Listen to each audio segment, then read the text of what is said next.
আমার মূলত আজকের প্রোগ্রাম ছিল মাগুরার সদরে। আল্লাহর ওলিরা বন্ধ করে দিয়েছে, পোস্টার মোস্টার সব হয়ে গিয়েছে। শুধু ওই উপজেলা জামাতে আমিরকে অতিথি করার কারণে একটি গোষ্ঠী মাহফিলটি মূলত বন্ধ করে দিয়েছে। হেদায়েত কামনা করছি, আল্লাহ যদি হেদায়েত রাখেন তিনি যেন হেদায়েত দেন, আর যদি হেদায়েত না থাকে কোরআনের মাহফিলগুলি যারা বন্ধ করছে আল্লাহ যেন প্রত্যেককে ক্যান্সার দিয়ে দুনিয়ায় ধ্বংস করেন। আপনারা দেখেছেন এই ১.৫ দশকে কোরআনের মাহফিলগুলি বন্ধ করেছে একটা গোষ্ঠী, আমাদের বাধা দিয়েছে, কোরআন থেকে সঠিক কথা বলতে দেয়নি। ওদের ক্ষমতা চলে যাবে বিধায়। ক্ষমতায় কি থাকতে পেরেছে? জুলুম করে, অত্যাচার করে, টর্চার করে কেউ ক্ষমতায় থাকতে পারেনি, সামনেও কেউ পারবে না। ২০২৪ সালের ৫ই আগস্টে আমরা দেখলাম তাদের পতন হয়ে গেল। আমরা শুকরিয়া আদায় করলাম যে হয়তো কোরআনের মাহফিলে কেউ বাধা দেবে না, বন্ধ করবে না। আলেমদের মাইক্রোফোন সামনে থেকে আর কেউ কেড়ে নেবে না। ২-৩ মাস যেতে না যেতে আমরা এখন দেখতে পাচ্ছি এর আগে ওরা যা করেছে এখন একটা গোষ্ঠী তার চেয়ে বেশি করছে। আপনারা দেখতেছেন, প্রায় দেখছেন বিভিন্ন বক্তার মাহফিলে হট্টগোল। মুসলমান হিসাবে আমরা যারা এই কাজগুলি করছি আদৌ কি এগুলি যুক্তিসঙ্গত কোনো কাজ? না। কোরআন কি কোনো দলের, কোনো গোষ্ঠীর? কোরআন কার যেন?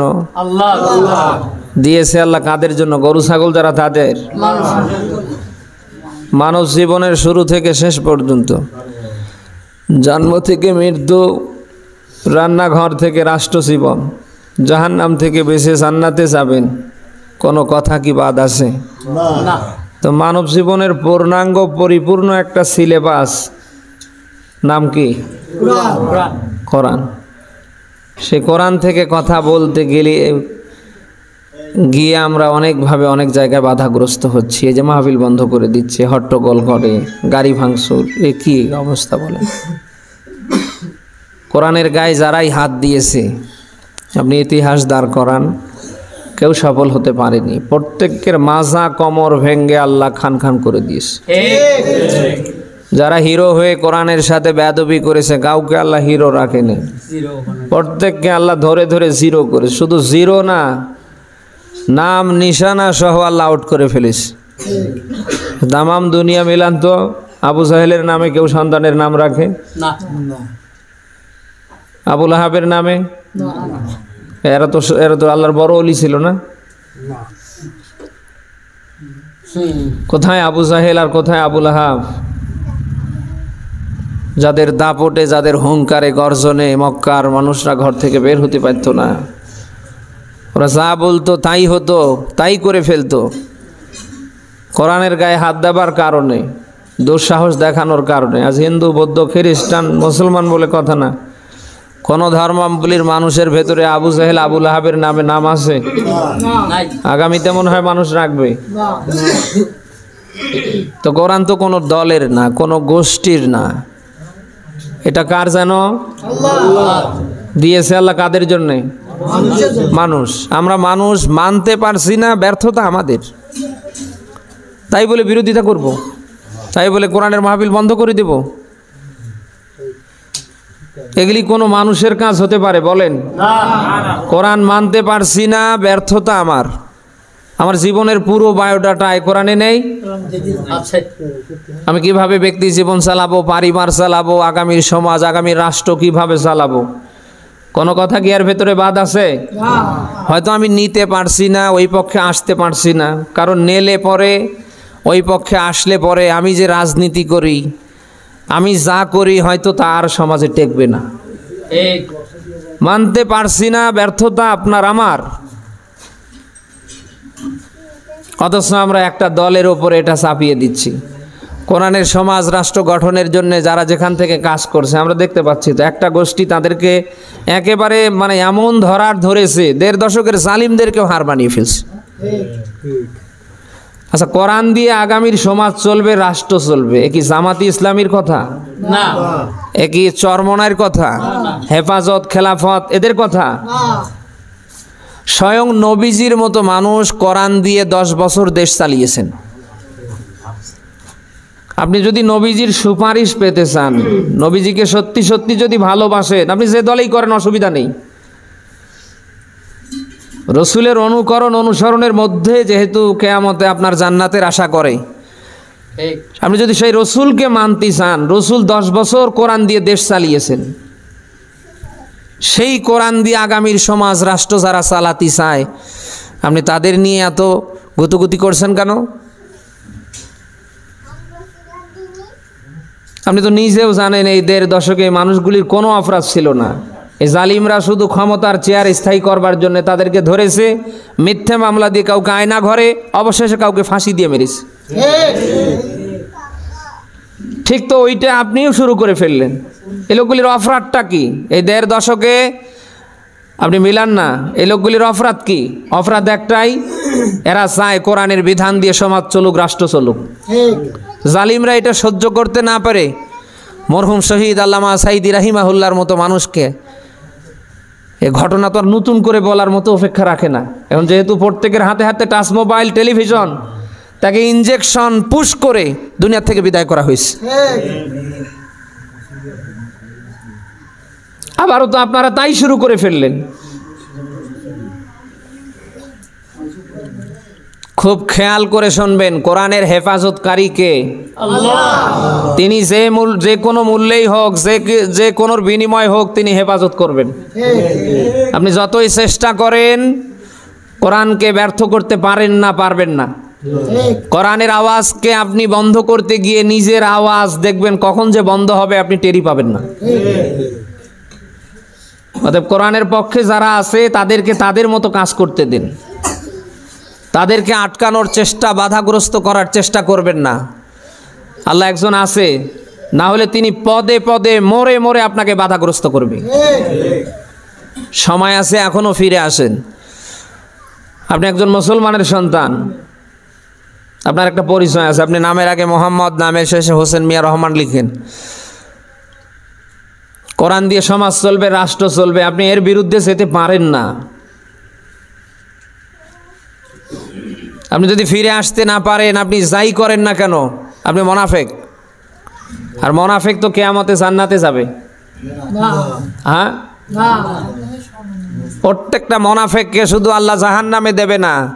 ইন্নাল মুনাফিকিনা ফিদ দারকি আসফালি মিনান নার। প্রত্যেকটা মুনাফিককে আল্লাহ শুধু জাহান্নামে দেবে না, একেবারে জাহান্নামের নিম্নতম স্তরে দেবে। রাসূলের হাদিস বলছি, যদি কিছু থাকে বেশি ওয়াজের দরকার নেই। আল্লাহর বিধান দিয়ে সমাজ চলুক, রাষ্ট্র চলুক, এটা যদি কেউ না চায়, সে যদিও নামাজ পড়ে, সে যদিও রোজা রাখে, সে যদিও হজ ওমরাকারী হয়, নবীজি বলেন মুনাফিক। আশ্চর্যজনক কথা, ফজর থেকে এশারের নামাজ পড়ছি কোরআনের তেলাওয়াত দিয়ে, তাতে কোনো সমস্যা নেই। মানুষ মরে যাবার পরে কোরআনের তেলাওয়াত হচ্ছে, কোরআন খতম হচ্ছে, তাতে কোনো অসুবিধা নেই। তাহাজ্জুদ, ইশরাক, আওয়াবিন কোরআনের তেলাওয়াত দিয়ে আমাদের সব হচ্ছে, তাতে কোনো মাথা ব্যথা নেই। সেই কোরআন দিয়ে সমাজ রাষ্ট্র চালাতে চাইলেই অনেকের মাথা গরম হয়ে যাচ্ছে। ঠিক, কেন মাথা গরম করছেন আমার বলেন তো?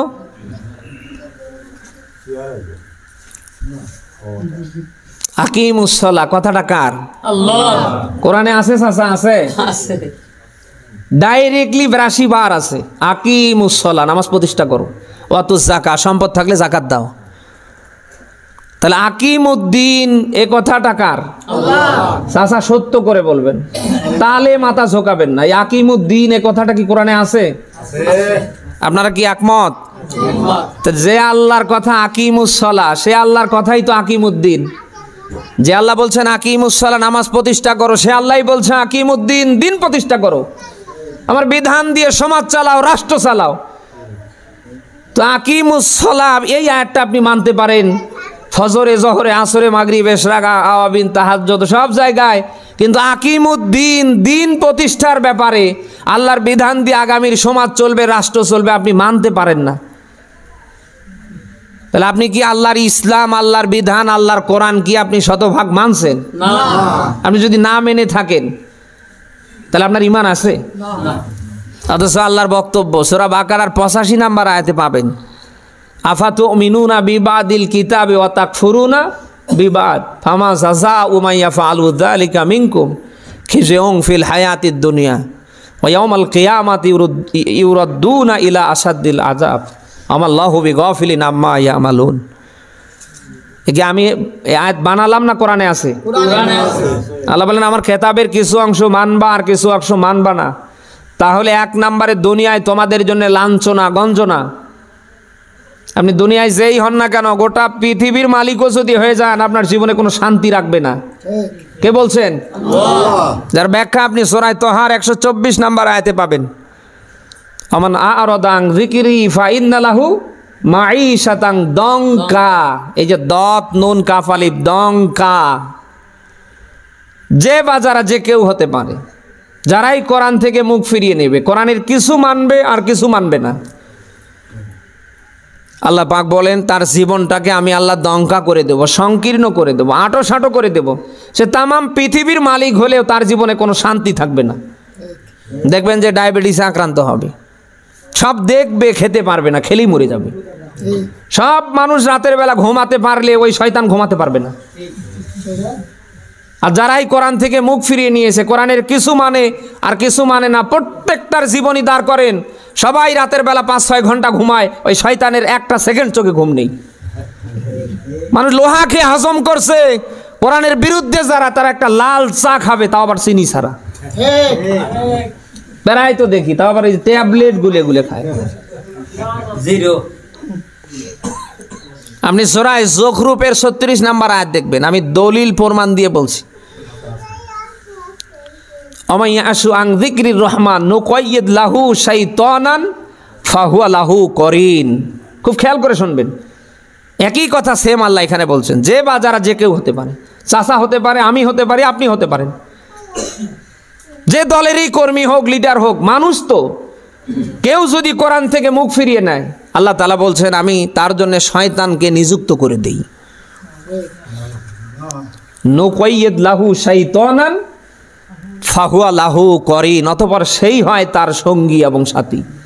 আমরা দেখতে পাচ্ছি আজ যারা কোরআনের বিরুদ্ধে অবস্থান নিয়েছে, কোরআন সম্পর্কে কোনো জ্ঞান নেই, আজে বাজে মন্তব্য করে, আপনি মিলান, তারা শয়তানকেও হার মানিয়ে ফেলছে। কোরআনের কিচ্ছু জানে না, না পারে কোরআন পড়তে, না আছে কোরআনের কোনো জ্ঞান, অজগবি মাসলা দেয় যে রাজনীতির সাথে কোরআনের কোনো সম্পর্ক নেই। এই টপ লেভেলের মূর্খ না? বলে না কেন? অথচ আল্লাহর ভাষ্য কি? ওয়ালা তাকফু মা লাইসা লাকা বিহি ইলমুন ইন্নাস সামআ ওয়াল বাসারা ওয়াল ফুআদ কুল্লু উলাইকা কানা আনহু মাসউলা। শেষে একালি পাল্লা দিস। আল্লাহ বলেন যে বিষয়ে তোমার জ্ঞান নেই, যে বিষয় তুমি জানো না, তোমার আইডিয়া নেই, ধারণা নেই, এর পিছনে লাগবা না। কে বলছেন? আল্লাহ। নিশ্চয় কান সম্পর্কে, চোখ সম্পর্কে, ফুয়াদা বলতে অঙ্গ প্রত্যঙ্গ সম্পর্কে ধরবে কে? আল্লাহ। আপনি কোরআন পড়তে পারেন না, কোরআনের কোনো জ্ঞান নেই আপনার, আপনি পারেন না সূরা ফাতিহা শুদ্ধ করে পড়তে, পারেন না সূরা ইখলাস শুদ্ধ করে পড়তে, আপনি পারেন না উজুর ফরজ কয়টা, গোসলের ফরজ কয়টা বলতে, ফরজ গোসল কেমনে দিতে হয়, আপনি সেটা পর্যন্ত পারেন না। অথচ আপনি বক্তব্য দিচ্ছেন আজগবি বক্তব্য যে সমাজনীতি, রাষ্ট্রনীতির সাথে, রাজনীতির সাথে কোরআনের কোনো সম্পর্ক নেই। যদি কেউ জেনে শুনে এই কথা বলে, ওর ঈমান আছে না গেছে? মরে যাবার পরে ওর কিসের ইন্নালিল্লাহ, ওর কিসের গোসল, কিসের দাফন কাফন, ওর কিসের জানাজা? ওর জন্য অপশন হয় দুইটা, হয় পানিতে ভাসান, নতুবা আগুনে পুড়িয়ে ফেলেন।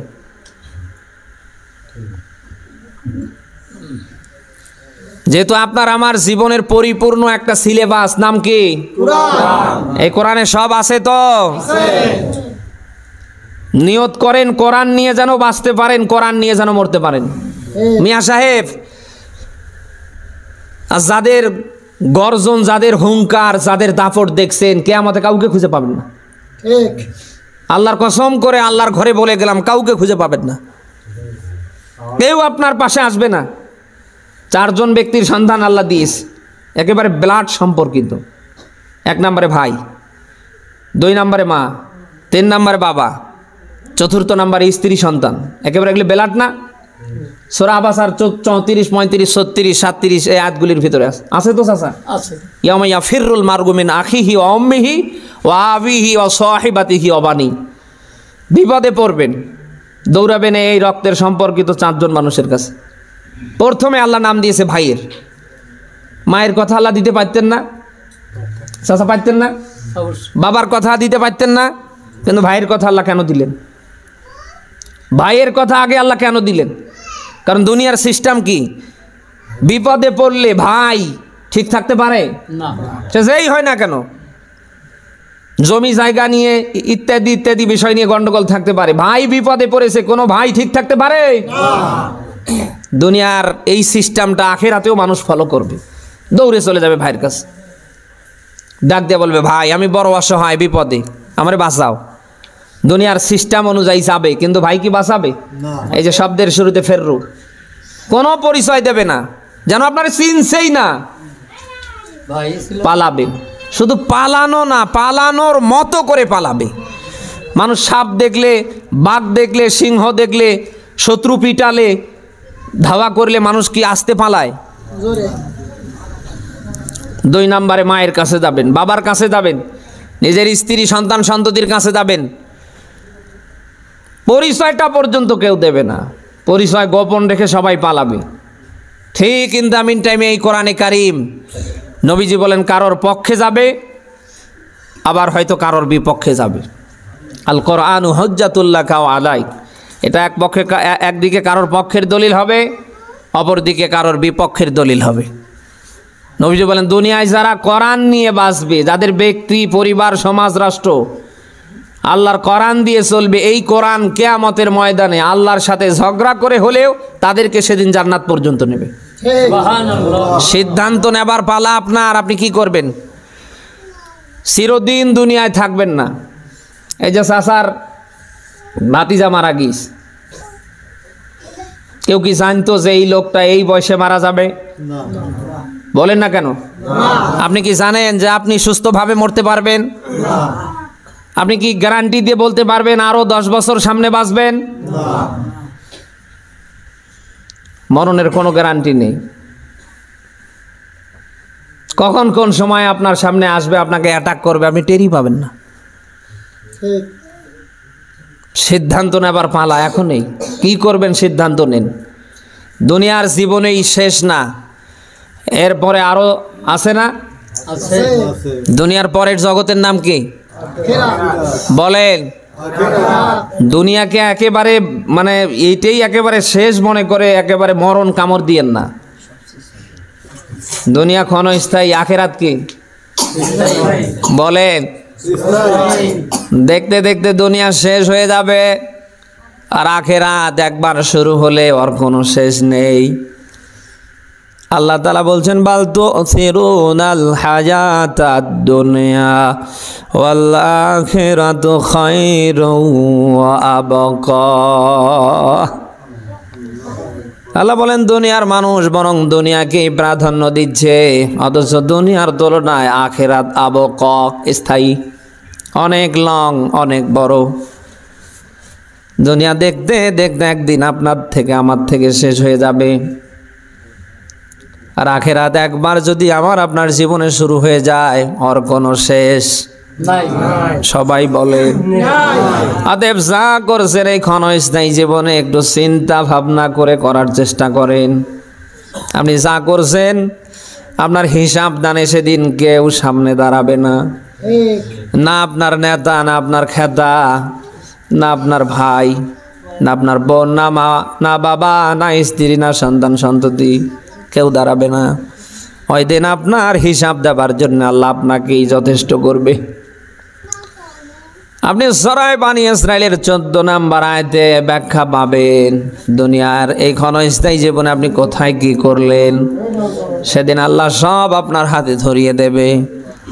আল্লাহ নিজেই আহ্বান করবে, ইকরা কিতাবাক, ও বান্দা পড় তোর রেজাল্ট শিট, পড় কিতাব। দুনিয়ায় 70 বছর, 80 বছর, 90 বছর হায়াত পাবার পরে কোথায় কি করেছো?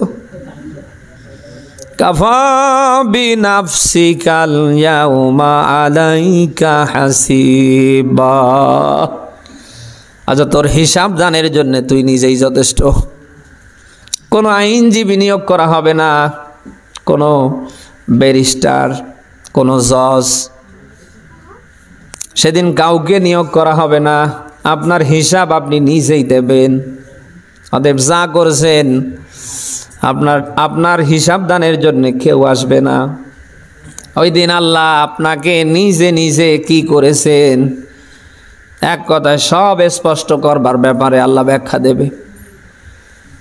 অতএব যা করছেন একটু ঠান্ডা মাথায় চিন্তা ভাবনা করে করেন। চিরদিন দুনিয়ায় থাকবেন না।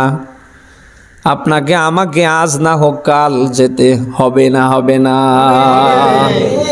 অতএব যে কয়েকদিন দুনিয়ায় থাকেন অন্তত চিন্তা ভাবনা করেন, বিবেক দিয়ে, বুদ্ধি দিয়ে, আবেগ দিয়ে নয়। অন্তত বিবেকটা একটু খাড়া করেন। আমাকে কেন আল্লাহ দুনিয়ায় পাঠিয়েছে, পাঠানোর কারণটা কি, আমার করার কথা কি, আর আমি করছি কি। নিজের বিবেকটাকে একটাবার প্রশ্ন করেন। আপনার বিবেক মুহূর্তের ভেতরে ভালো মন্দ দুইটা সাইড দাঁড় করে ফেলবে। কেন আল্লাহ আপনাকে দুনিয়ায় পাঠালেন, আপনার কাজ কি, আপনি কি তা করতে পারছেন? মরে মরে বিশাল বড় বড় ফ্ল্যাট করবেন, শত শত বিঘা জমি কিনবেন, ব্যাংকে কোটি কোটি টাকা জমিয়ে রাখবেন। আল্লাহ কিন্তু ওই জন্য আপনাকে দুনিয়ায় পাঠায়নি। আমার আল্লাহ দুনিয়ায় পাঠিয়েছে আপনি যেন তার গোলামি করতে পারেন, আপনি যেন তার বিধান মানতে পারেন। ওই জন্যে বয়স চলছে আপনার 40, 50, 60, 70-এর ওপরে, আপনি এখনও ঠিক মতো নামাজ কালাম পড়েন না। কত মানুষ আমরা দেখতে পাই জুমাটা পর্যন্ত পড়ে না। নামাজ কালামের কথা বললে ঝাড়ি দেয়, রাগ দেখায়, মস্করা করে। হুজুর নামাজ না পড়লে কি হবে, ঈমান পাকা নেই, এরকম মানুষ আছে। আপনি কি জবাব দেবেন বলেন? আমাদের কঠিন মুসিবতের দিন যখন কায়েম হবে, ওই দিন আল্লাহ তাআলা তো তার হক আদায় করবেন এই নামাজ দিয়ে। সর্বপ্রথম আল্লাহ পাক তার হক আদায় করবেন এই নামাজ দিয়ে। সেদিন আল্লাহ নিজে আহ্বান করবে, ওয়ায়ুদাউনা ইলা সুজুদ, আমার সেজদার দিকে আসো। আপনি দুনিয়ায় সেজদা করলেন না, সেজদাবিহীন মরে গেলেন। কিয়ামতে যখন আল্লাহ সেজদার দিকে আহ্বান করবে, আপনার এই কপাল, এই নাক একই সেজদার জন্য রেডি হবে? কখনোই না। বলেন না। অনেক চেষ্টা করবেন, মাজা কোমর কাঠের চাল্লা শক্ত করে দেবে, আপনি হেলতে পারবেন না, দুলতে পারবেন না। আল্লাহ ধিক্কার দেবে, যার ব্যাখ্যা সূরা ইয়াসিনের 59-60 দুইটা আয়াতে আল্লাহ দিয়েছেন। আল্লাহ ধিক্কার দিয়ে বলবে, বেঈমান, নাফরমান, বদখোর, আমি আল্লাহ থেকে আজ আলাদা হয়ে যা। আমি আল্লাহ কি দুনিয়ায় আমার এই সেজদার জন্য তোকে আহ্বান করিনি? বারবার কি মুয়াজ্জিন তোর কাছে এই সেজদার জন্য আহ্বান করেনি? মসজিদে মুয়াজ্জিন আজান দিচ্ছে, হাইয়া আলাস সালাহ, হাইয়া আলাস সালাহ, হাইয়া আলাল ফালাহ, হাইয়া আলাল ফালাহ। আমরা মনে করি এগুলি মুয়াজ্জিনের, ভাষাগুলি কার? ফজর, যোহর, আসর, মাগরিব, এশার 5 ওয়াক্ত নামাজে মুয়াজ্জিন আহ্বান করছে, নামাজের দিকে আসো। এখানে আসলে লাভ হবে, কল্যাণ হবে। এই যে হেলায় ফেলায় সময়গুলো আমরা নষ্ট করে ফেলছি, কিয়ামতে আল্লাহ তাআলা সেজদার জন্য আহ্বান করবে, সেদিন আমরা ব্যর্থ হয়ে যাব। আল্লাহ ধিক্কার দিয়ে বলবে, আমি কি সেজদার জন্য তোরে আহ্বান করিনি? আপনি অনেক কাকুতি মিনতি করবেন, বারবার আল্লাহর কাছে নিজেকে ছোট করবেন, বারবার দুনিয়ায় ফিরে আসার কথাটা মুখ দিয়ে বের করবেন, আল্লাহ ভুল করেছি মাফ করে দাও, অন্তত এবার দুনিয়ায় পাঠাও, একটা সেজদাও আমি বাদ দিব না। আল্লাহ পাঠাবে নাকি? আজ রজব মাসের 19 তারিখ। এই সেই রজব মাস, যে মাসে বিশ্বনবী মুহাম্মদুর রাসূলুল্লাহ আমাদের জন্য 5 ওয়াক্ত নামাজ নিয়ে এসেছেন। কত? এও যদি 5 ওয়াক্ত নামাজ সঠিকভাবে জামাতে আদায় করে, আল্লাহ তাআলা তাকে 50 ওয়াক্ত নামাজের সওয়াব দান করবে। সবাই আপনারা জানেন, রসুল মেরাজ থেকে হাদিয়া হিসাবে নামাজ নিয়ে এসেছে। নামাজটা ছিল 50। কত? 50। কমাতি কমাতি কমাতি শেষে কত? 5। তারপরও মুসা আলাইহিস সালাম বলেছেন, হ্যাঁ এটাও হচ্ছে না, আপনার উম্মত এটাও পারবে না। কথা কি শুনতেছেন? 5ই ফাইনাল।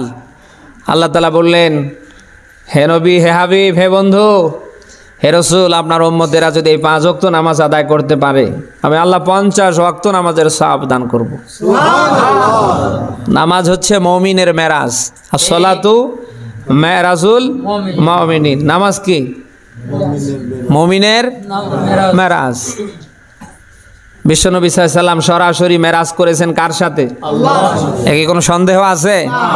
যার ব্যাখ্যা সূরা বানী ইসরাঈলের প্রথম আয়াতে আল্লাহ দিয়েছেন, সুবহানাল্লাযী আসরা বিআবদিহি লাইলাম মিনাল মসজিদিল হারাম ইলাল মসজিদিল আকসা। এই আয়াতটাই তার প্রমাণ। রাসূল মেরাজ করেছেন, আল্লাহ করিয়েছেন। আমাদের হাদিয়া হিসাবে দিয়েছেন কি জানো? 5 ওয়াক্ত নামাজ। প্রত্যেকটা নবী রাসূলকে আল্লাহ তাআলা এভাবে মেরাজ করিয়েছেন। হযরতে মুসা নবীকে আল্লাহ মেরাজ করিয়েছেন তুর পাহাড়ে। ইব্রাহিম আলাইহিস সালামের মেরাজ হয়েছে আগুনের কুণ্ডলিতে বা আগুনের ভিতরে। আর আমাদের নবীর মেরাজ হয়েছে সরাসরি আল্লাহ। আর আমাদের মেরাজ আল্লাহ করে দিয়েছে নামাজের ভিতরে। সুবহানাল্লাহ, আল্লাহু আকবার। এজন্য as-salatu মেরাজুল মুমিনিন। নামাজ হচ্ছে মুমিনের জন্য কি? মেরাজ। যতবার নামাজে দাঁড়াবেন ততবার মেরাজ করবেন কার সাথে? আল্লাহু আকবার। সে নামাজ আজ আমাদের ভিতরে নেই। ওয়াজ শুনে করবেন কি?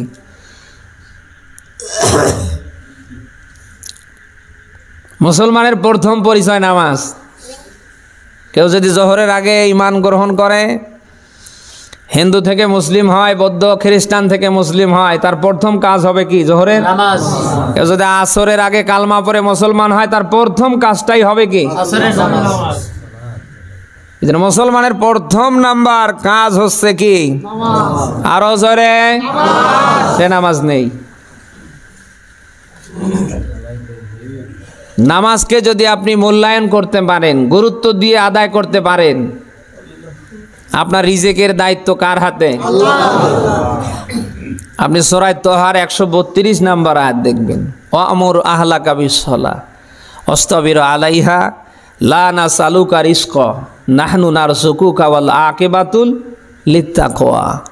আল্লাহ তাআলা বললেন, তোমরা তোমাদের আহালদেরকে নামাজের আদেশ দাও, ওয়াসতাবির আলাইহা, নিজেরাও এর ওপর অবিচল থাকো।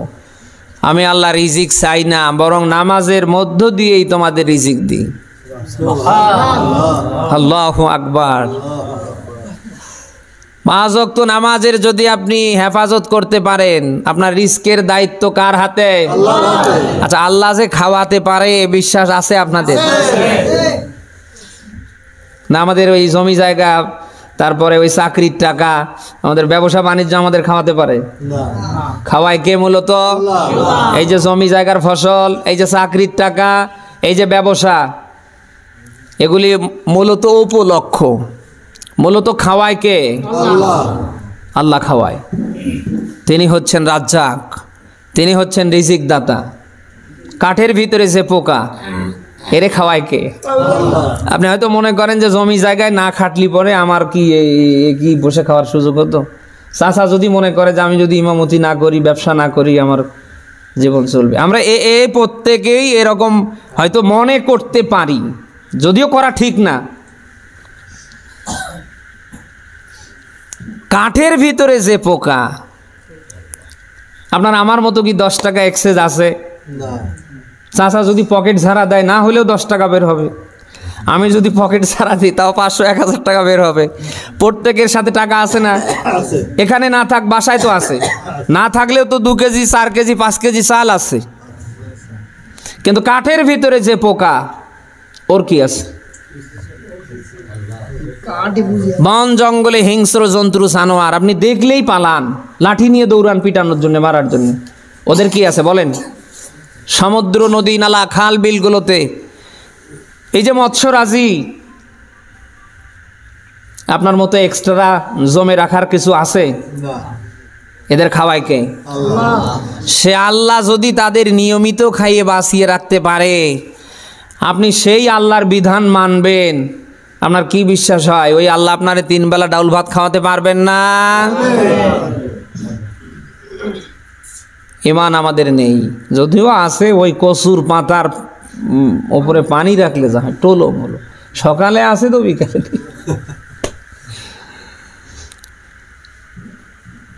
আমার ভাইরা, আমি কি বলছি, আবেগ দিয়ে নয়, বিবেক দিয়ে আবার চেষ্টা করেন। এই পবিত্র রজব মাসে নবীজি 5 ওয়াক্ত নামাজ নিয়ে এসেছেন। যতবার আপনি নামাজে দাঁড়াবেন, আপনি আল্লাহর সাথে সরাসরি মেরাজ করছেন। সূরা আলাকের শেষ নাম্বার আয়াতে আপনি ব্যাখ্যা পাবেন। আল্লাহ তাআলা এখানে নিজে স্পষ্ট ভাষায় বার্তা দিয়েছেন, অসজুদ অক্তারিফ, বান্দা সেজদা দাও, আমার নিকটবর্তী হও। কেউ যদি আল্লাহর নিকটবর্তী হতে চায়, নামাজের বিকল্প আরো জোরে। কেউ যখন জমিনে সেজদায় পড়ে যায়, আল্লাহর বান্দার মাঝে কোনো হিজাব, কোনো পর্দা থাকে না, আল্লাহ আর বান্দা একাকার হয়ে যায়। সেজদা করলে খুশি হয়, বেজার হয় কে? সবচেয়ে বেশি নারাজ হয় শয়তান। আদমকে আল্লাহ বানিয়ে ফেললেন, সব ফেরেশতাদের বললেন তোমরা আমার আদমরে সেজদা করো। সবাই সেজদা করলেও এ শয়তান করেছিল না। আল্লাহ জিজ্ঞেস করলেন, কিরে সেজদা দিলি না যে? 2টা কারণ তুলে ধরেছিলেন। কলা আনা খায়রুম মিনহু খলাকতানি মিন নার ওয়া খলাকতাহু মিন তিন। কয়টা যুক্তি খাড়া করছিলেন? একদিকে আল্লাহর বিধান মানেনি, অপরদিকে 2টা যুক্তি খাড়া করে বসেছে। এই জন্য যারা কথায় কথায় যুক্তি দেয়, বুঝতে হবে ওটা শয়তানের বড় ভাই। না, এরকম মানুষ এলাকায় নেই, কিচ্ছু জানে না, ওর যুক্তির কাছে আমি হুজুরও হেরে হার মেনে যাই। আল্লাহ বলল, এই সেজদা দিলি না কেন? এ কথার কোনো উত্তর নেই। তাকাব্বুরি করছে, আবা ওয়াস্তাকবার ওয়া কানা মিনাল কাফিরিন, অহংকার করছে, তাকাব্বুরি করছে। এই জন্য কোনো মুমিন, কোনো ইমানদার, কোনো মুসলিম, কোনো মানুষ অহংকার করতে পারে না। যেটা অহংকার করবে বুঝবেন ওটা শয়তানের বড় ভাই। কিসের অহংকার করেন মিয়া? 10 বিঘা জমি হয়েছে তার জন্যে,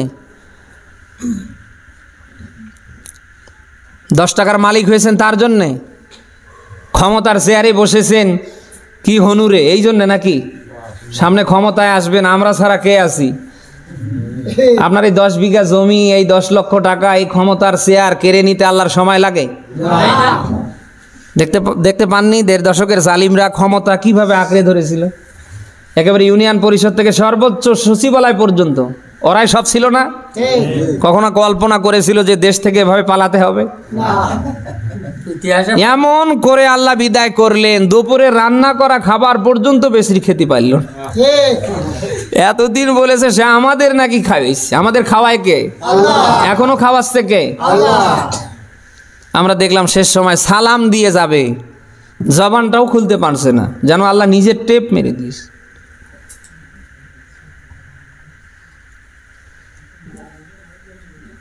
আল্লাহর এগুলি কেড়ে নিতে সময় লাগে। আপনি হয়তো মনে করছেন কি হনু রে, আপনার মতো হনুমানকে ঠান্ডা করতে আল্লাহ সেকেন্ড সময় লাগবে না।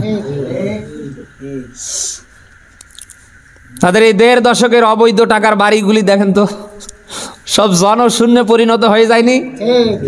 আপনি সূরা নামল ২৭ নাম্বার সূরার ১৯ নাম্বার পারার ২০ নাম্বার পৃষ্ঠার ৭ নাম্বার লাইনের ৫২ নাম্বার আয়াত দেখবেন, ফাতিলকা বুয়ুতুহুম খাবিয়াতাম বিমা যালামু। আল্লাহ বলেন তাকাও ওই জালিমদের বাড়ি ঘরগুলির দিকে, বিমা যালামু, আচ্ছা জুলুম করবার কারণে। এ ১.৫ দশকে কি পরিমাণ জুলুম চালিয়েছে আপনি টের পাচ্ছেন? ওরা মনে করেছিল দেশটা আমাদের, আর এই দেশের ১৮ কোটি যারা সব ভাড়াটিয়া। ওরা কি কোনো মানুষকে মানুষ মনে করত? যদি বিএমপি এবং জামাতের গন্ধ পাইতো তা তো আরো শেষ। বলেন না কেন? বিমা জলামু, জালিমদের ওই বাড়ি ঘরগুলির দিকে তাকাও, জুলুম করবার কারণে আমি আল্লাহ তাআলা ওদের বাড়ি ঘরগুলি একেবারে জনশূন্যে পরিণত করে দিয়েছি। যাদের হুঙ্কারে, যাদের দাপটে ঘর থেকে বের হওয়া যেত না, মামলার উপরে মামলা দিত। একটা জালিমের বাড়ি ঘর দেখান যে ভালো আছে, সব আল্লাহ জনশূন্যে পরিণত করে দেয়নি? এমন এমন জালিমের বাড়ি ঘর নিজের চোখে দেখার সুযোগ হয়েছে, একেবারে টয়লেটের প্যান্ট পর্যন্ত মানুষ খুলে দিয়েছে।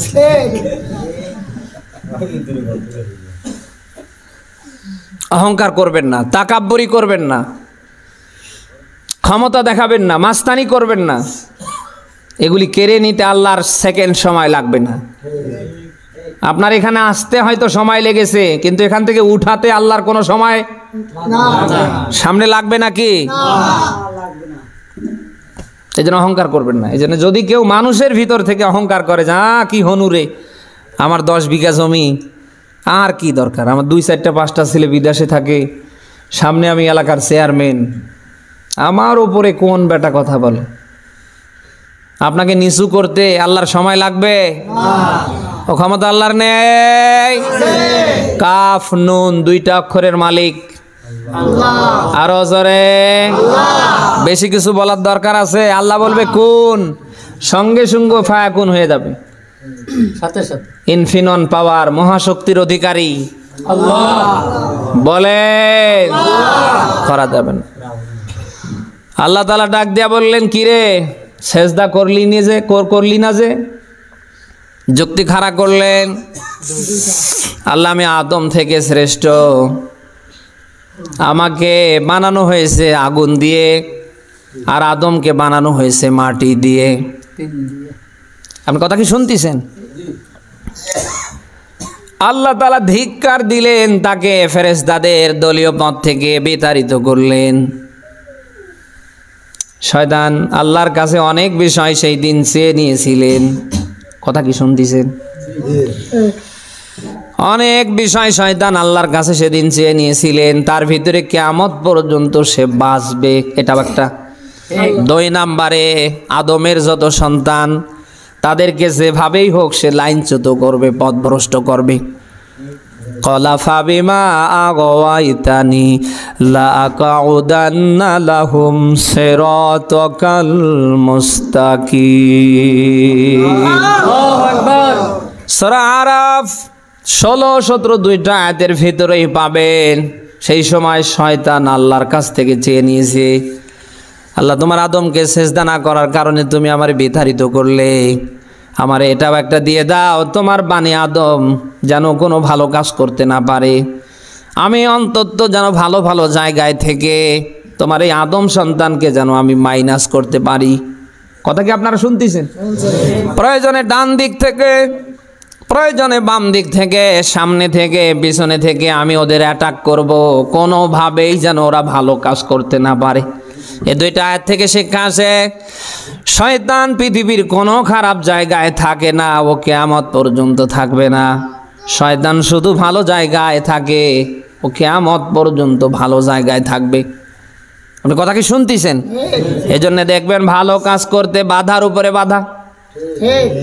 আজকের এই আয়োজনটাও নিয়ে দেখবেন এক শ্রেণীর মানুষ খুশি হলেও আর এক শ্রেণীর মানুষের গা পুড়ে যাচ্ছে। সব দোষ দেখবেন কালকে এই বাবাজির উপরে চলছে।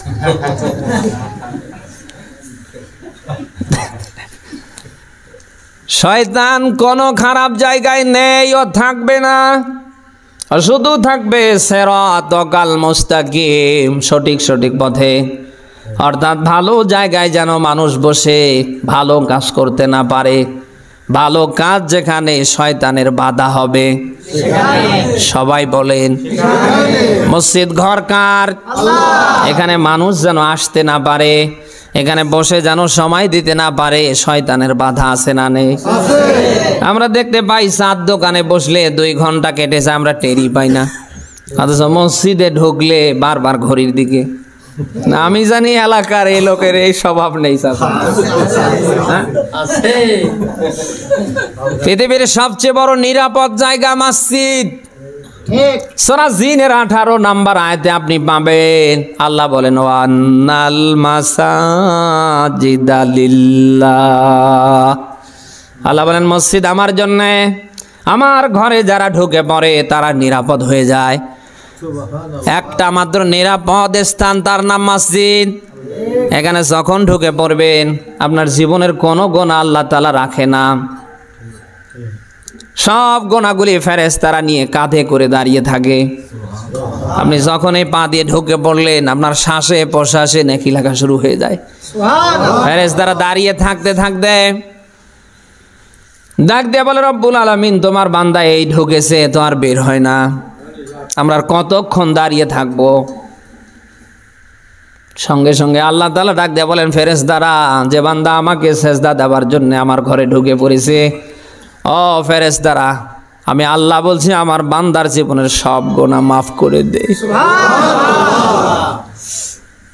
এই জন্যই আমরা মসজিদে বেশিক্ষণ থাকতে চাই না। ঢোকার পরেই দেখবেন ঘড়ির দিকে, একবার হাতের দিকে, আর একবার ওই যে ইমাম সাহেব যদি 2, 4, 5টা আয়াত বিশিষ্ট সূরা ধরে, আমাদের অনেকের যেন দেরি সহ্য হয়।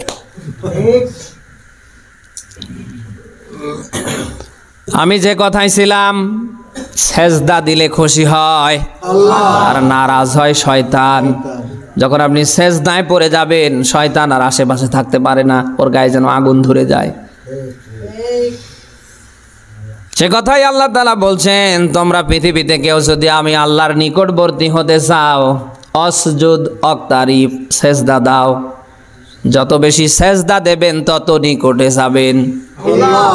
আদম নবী থেকে বিশ্ব নবী মুহাম্মদ রাসূলুল্লাহ পর্যন্ত যুগে যুগে যত নবী আর রাসূল এসেছেন, কোন নবী কোন রাসূল কি সেজদাবিহীন ছিলেন?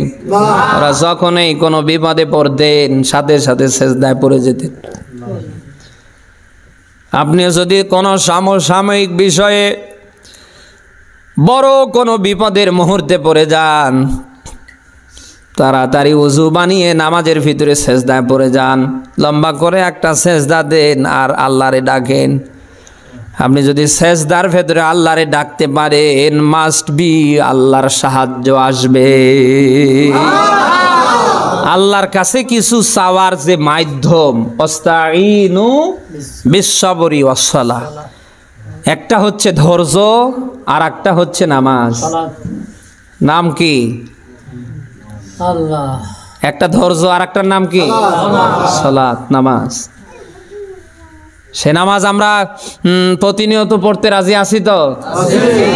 নামাজ নিয়ত করি আর আমরা ছেড়ে দেব না। হেলায় ফেলায় অনেক নামাজ আপনার আমার জীবন থেকে কেটে গিয়েছে। নিয়ত করি আর সামনে আর নামাজ ছেড়ে দিব না।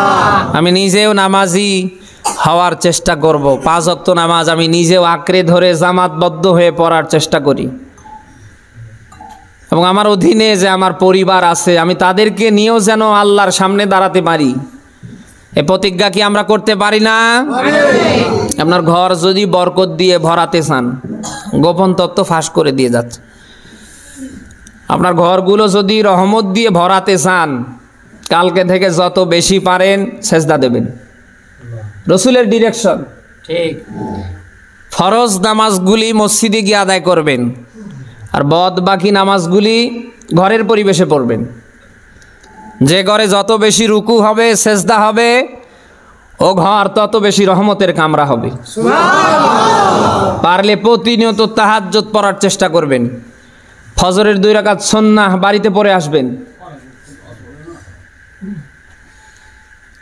এশারের নামাজ হয়ে গেল জামাতে, বাসায় গিয়ে বেতের পড়বেন, কারণ যে ঘরে রুকু হবে, সেজদা হবে, ও ঘর আর ঘর থাকবে না, ওটা আল্লাহ মিনি জান্নাত বানিয়ে দেবে। ঘরগুলি আজ যত কারণে বরকত শূন্য, অন্যতম কারণ এটাও একটা, আমাদের ঘর আছে, ঘরে সেজদা নেই। বলেন না কেন? আছে আছে। ওই যে আসার সময় দেখলাম যে অনেক মা বোন এসেছে, মিলান অধিকাংশ মা বোনরা ঠিক মতো নামাজ কালাম পড়ে না। মা বোনরা যদি নামাজি না হয়, তার সন্তানরা নামাজি হবে কি করে? ডক্টর মোহাম্মদ শহীদুল্লাহ স্যার বলেছিলেন না যে আমাকে একটা শিক্ষিত মা দাও, আমি তোমাদের শিক্ষিত জাতি উপহার দেব। তো মায়েরা যদি কালকে থেকে নামাজি হয়, সন্তানরা নামাজ ছেড়ে বিড়ি টানতে পারে? মা বোন যারা এসেছেন, আপনাদের অনুরোধ করে বলছি, আপনারা ভালো হন।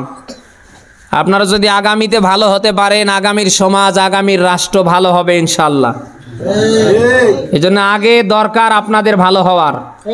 আপনারা কালকে থেকে নিজেরা নামাজ ধরবেন, শত ব্যস্ততার মাঝেও নামাজ ছেড়ে দেবেন না।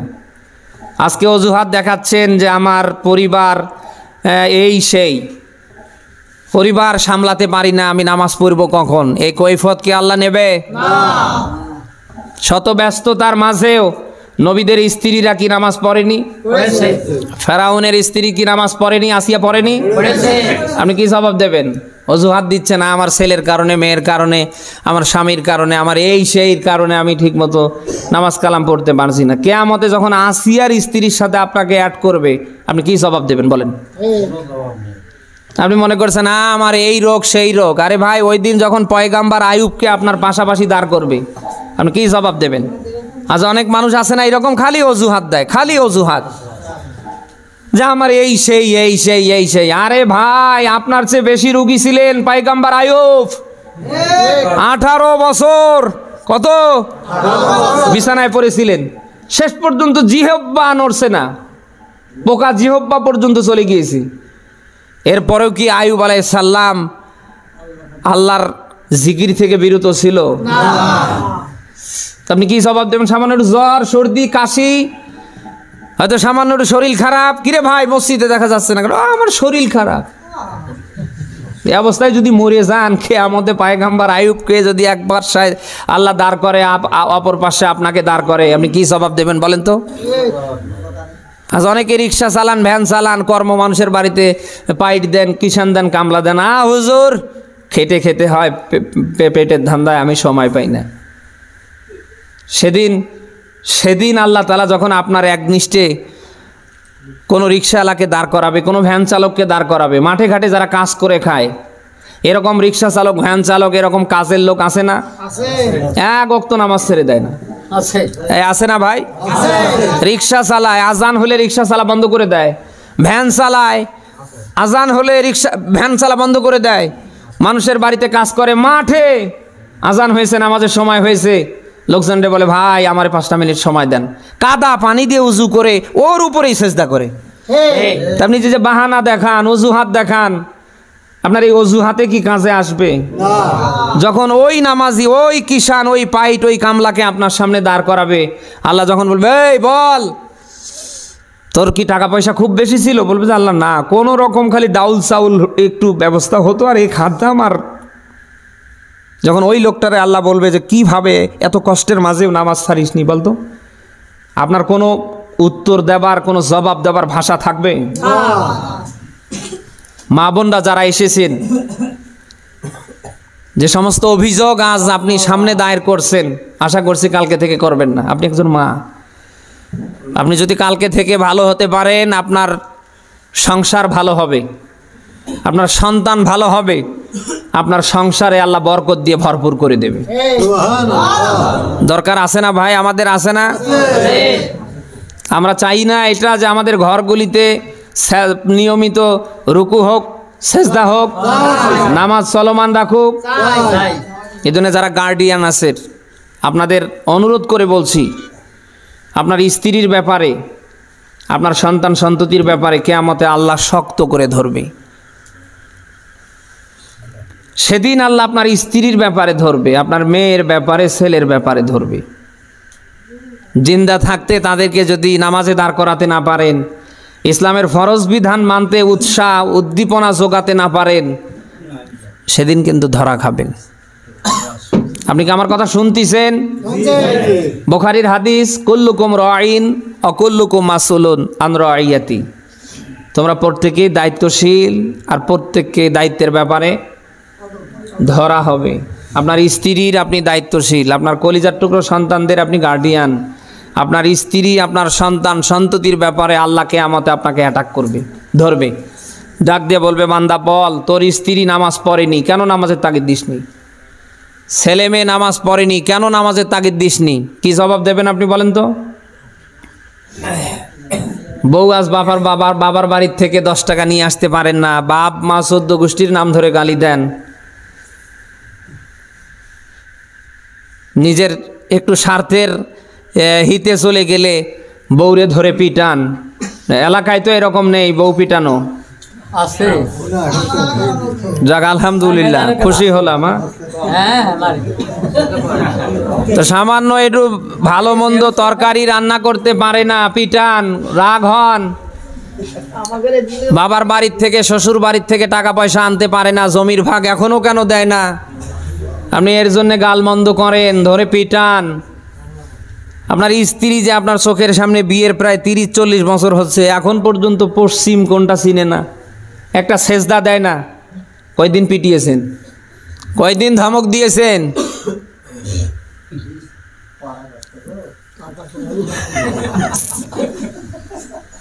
হাসির কথা তো বলছি না ভাই।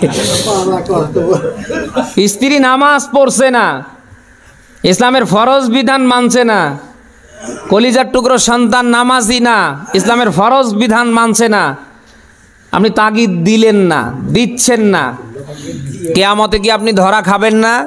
অবশ্যই। অথচ আল্লাহর কথা কি, ও আনফুসাকুম ওয়া আহলিকুম নার, তোমরা নিজেরা জাহান্নাম থেকে বাঁচো, তোমাদের আহাল পরিবারদেরকে জাহান্নাম থেকে বাঁচাও। কে বলছেন? আল্লাহ। আপনার প্রথম নাম্বার কাজ হবে আপনি নিজে জাহান্নাম থেকে বাঁচবেন, আল্লাহর ইসলামের মৌলিক ফরজ বিধানগুলি আপনি আঁকড়ে ধরবেন। আর 2 নাম্বার আপনার কাজ হবে আপনার আহাল, আপনার পরিবারে যারা আছে ওরাও যেন জাহান্নাম থেকে বাঁচতে পারে।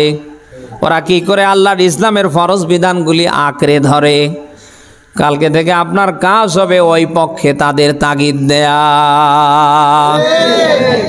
এখন আপনি যদি বলেন যে না ও আমার দ্বারা সম্ভব না, আপনি কিন্তু কিয়ামতে ধরা খাবেন। আমি অনেক দূর থেকে আপনাদের এখানে এসেছি, আমার শরীর কিন্তু বেশি একটা ভালো না, হঠাৎ করে কালকে রাত থেকে জ্বর, এখনো শরীরে জ্বর। আপনাদের এখানে আসার আগেও কিন্তু একটা ওষুধ খেয়ে এসেছি, অনিচ্ছা সত্ত্বেও আপনাদের এখানে এসেছি।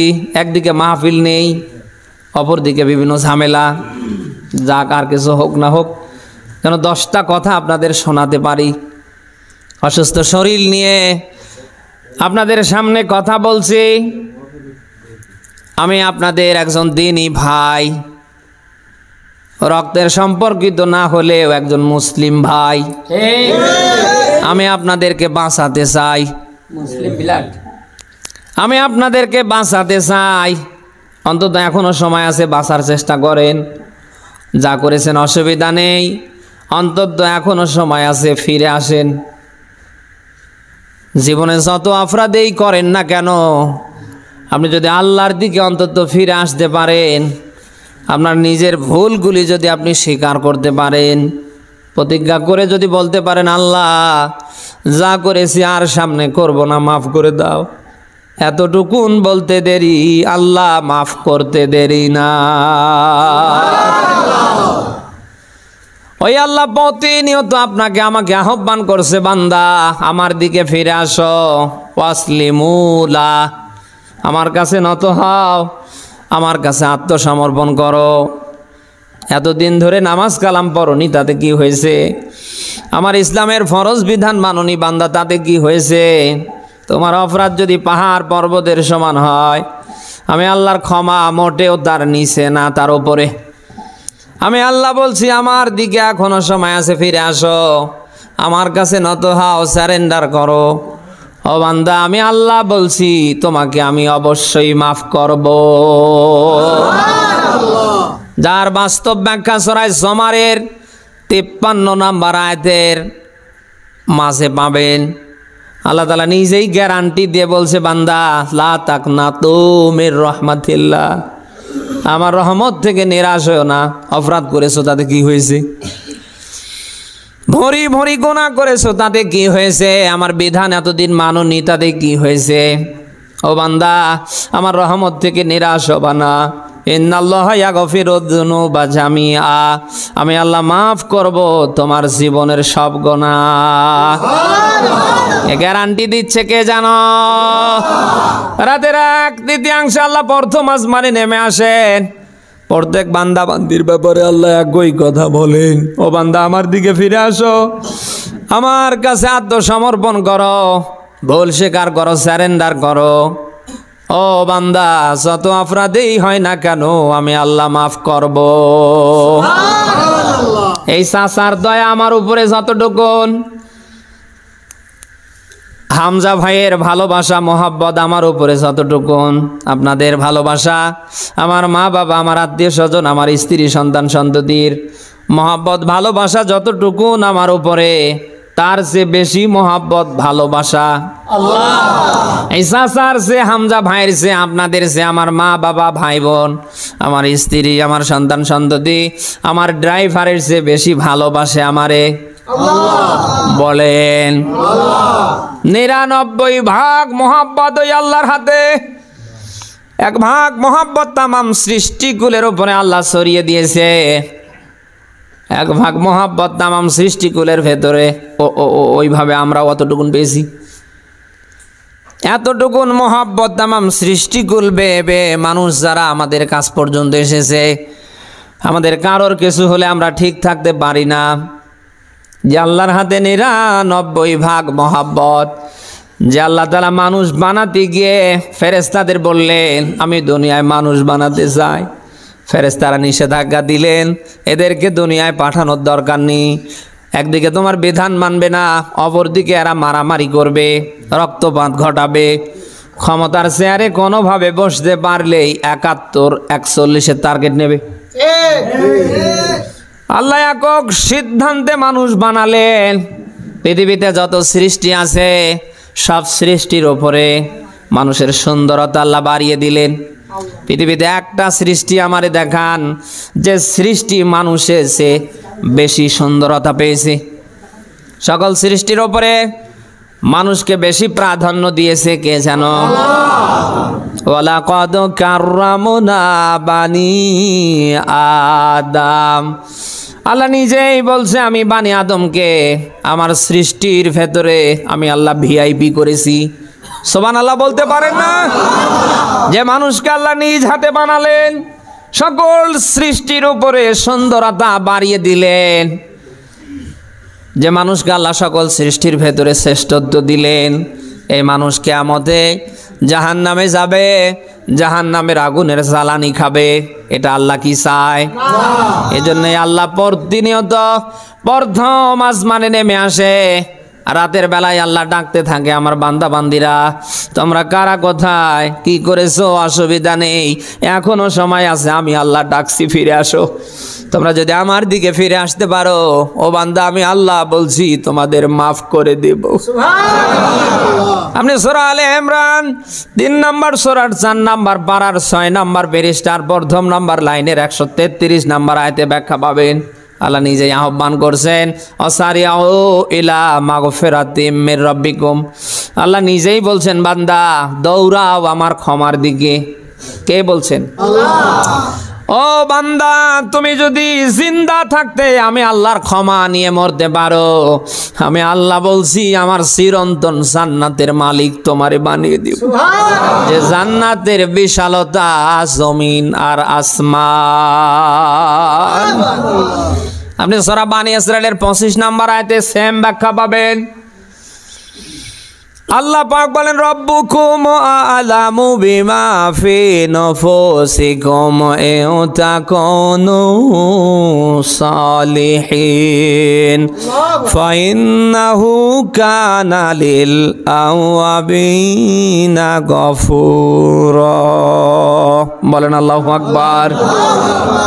আপনাদের কষ্ট হচ্ছে না তো? আবার আয়াতটার দিকে মেলান। রব্বুকুম আ'লাম, চাচা খেয়াল করবেন, আ'লাম ইসমে তাফজিলের সিগা। আল্লাহ বলেন আমি তোমাদের রব বলছি, তোমাদের ব্যাপারে আমি আল্লাহ অধিক জানি। আমার সম্পর্কে চাচা যতটুকু না জানে তার চেয়ে বেশি জানে আল্লাহ। আমার সম্পর্কে আপনারা যতটুকু জ্ঞান না রাখেন তার চেয়ে বেশি রাখে আল্লাহ। আল্লাহ পাক বলেন রব্বুকুম আ'লাম, আমি তোমাদের রব বলছি, তোমাদের ব্যাপারে আমি আল্লাহ অধিক জানি। বিমা ফি নুফুসিকুম, তোমাদের অন্তরের ভিতরে যেটা গোপন আছে। আমার ভিতরে কি আছে চাচা জানে? আপনারা জানেন? আমার ড্রাইভার জানে? আমার স্ত্রী? কেউ জানে না। গোপন বিষয় একমাত্র জানে আল্লাহ। সে আল্লাহই বলছেন, ও বান্দা আমি আল্লাহ তাআলা বলছি তোমাদের ব্যাপারে আমি আল্লাহ অধিক জানি। অসুবিধা নেই। ইন তাকুনু সালিহিন, ইং মানে যদি, এদিকে তাকান ভাই, কি সমস্যা? ইং মানে যদি, তাকুনু তোমরা হতে পারো, সালেহিন নেককার ভালো। আল্লাহ বলেন তোমরা যদি নেককার আর ভালো হতে পারো। এতদিন যা করেছ আমি আল্লাহ সব জানি, শুধু জানি না অধিক জানি। ইং তাকুনু সালেহিন, যারা আলেম তারা বুঝবেন। ইং মানে যদি, তাকুনু তোমরা হতে পারো, সালেহিন মানে নেককার ভালো। আল্লাহ তাআলা বলছেন এতদিন যা করেছ অসুবিধা নেই, আমি আল্লাহ বলছি এখন যদি তোমরা ভালো হতে পারো আমি আল্লাহর গফফার নামের ওসিলায় তোমাদের আমি আল্লাহ মাফ করে দেব। আর আল্লাহ যদি আপনাকে মাফ করে দেয়, পূর্বের কোনো অপরাধ আল্লাহ ওইভাবে ফেলে রাখে না, সব নেকি হয়ে যায়। যার বাস্তব কথা সূরা ফুরকানের ৭০ নম্বর আয়াতে পাবেন, ইল্লা মা তাবা ওয়া আমানা ওয়া আমিলা আমালান সালিহা ফাউলাইকা ইউবাদদিলুল্লাহু সাইয়্যাতিহিম হাসানাত ওয়া কানা আল্লাহু গফুরার রহিমা। আল্লাহু আকবার। আল্লাহ বলেন তারা বাদ দিয়ে যারা অন্যায় করবার পরে, অপরাধ করবার পরে তাওবা করে আমার দিকে ফিরে আসে, চাচা ঠিক, তাওবা করে আমার দিকে ফিরে আসে, ঈমান নিয়ে ভালো কাজ করে, আল্লাহ বলেন এদের পূর্বের কোনো অপরাধ আমি আল্লাহ রাখি না। এদের পূর্বের সব অপরাধ আমি আল্লাহ রদ বদল করে নেকি বানিয়ে দিই। আল্লাহু আকবার। সেই আহ্বান করছে সরাসরি কে জানো? যা করেছেন ভাই অন্তত ব্রেক ধরেন, ছেড়ে দেন, ফিরে আসেন। আজরাইল আসলে আর হবে না, বিশ্বাস করুন। আজরাইল আসলে হবে না, আপনাকে সেকেন্ড সময় দেবে না। ফেরাউন আজীবন মুসা আলাইহিস সালামকে জ্বালিয়েছে। শেষ সময় যখন আল্লাহ পানিতে চুবিয়ে চুবিয়ে মারছিলেন, এই ইতিহাস এ তাফসির কে না জানে, কে না শুনেছে। ফেরাউন ভালো হবার জন্যে কাকুতি মিন্নতি শুরু করলেন। সূরা ইউনূসের ৯০ নম্বর আয়াত আল্লাহ দিয়েছেন, কল আমানতু আন্নাহু লা ইলাহা ইল্লাল্লাযী আমানাত বিহি বানু ইসরাঈল ওয়া আনা মিনাল মুসলিমিন। ফেরাউন বললেন আল্লাহ আমি তোমার উপর ঈমান আনলাম, যেমন ঈমান এনেছিল বানি ইসরাঈলরা। ওয়া আনা মিনাল মুসলিমিন, আমি মুসলমানদের ভেতরে একজন। আল্লাহ আমারে মেরো না। আল্লাহ কি ওরে মারেনি না ছেড়ে দিয়েছে? এর থেকে প্রমাণিত হয় আজরাইল যদি আসে ওরে আর ফেরত পাঠানোর মতো কেউ নেই। সে যেই হোক, আমি হুজুর হই, চাচা হই, যেই হোক, আজরাইল যদি একবার চলে আসে ওরে ফেরত দেওয়া কারোর পক্ষে সম্ভব না। যেহেতু মরতেই হবে, কেউ যেহেতু আমরা থাকবই না, অতএব আমরা যেন মরার আগে আমরা যেন অন্তত আল্লাহর দিকে ব্যাক করতে পারি, ফিরতে পারি, অন্তত আখিরাতের জন্য যেন আমরা কিছু নিয়ে যেতে পারি। দরকার আছে তো সবার। আল্লাহ যেন আমাকে সহ সকলকে তৌফিক দান করে। আমি সূরা মুদ্দাসসির থেকে একটা আয়াত পড়ছিলাম, আলোচনায় ভূমিকায় একেবারে প্রায় ঘন্টাখানিক পুনে খেয়ে ফেললাম।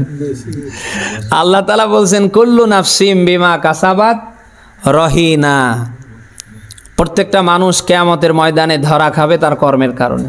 জি, রহা ইয়ানুন রহিন, রহিন শব্দের অর্থ হচ্ছে আটকা পড়া, ধরা খাওয়া।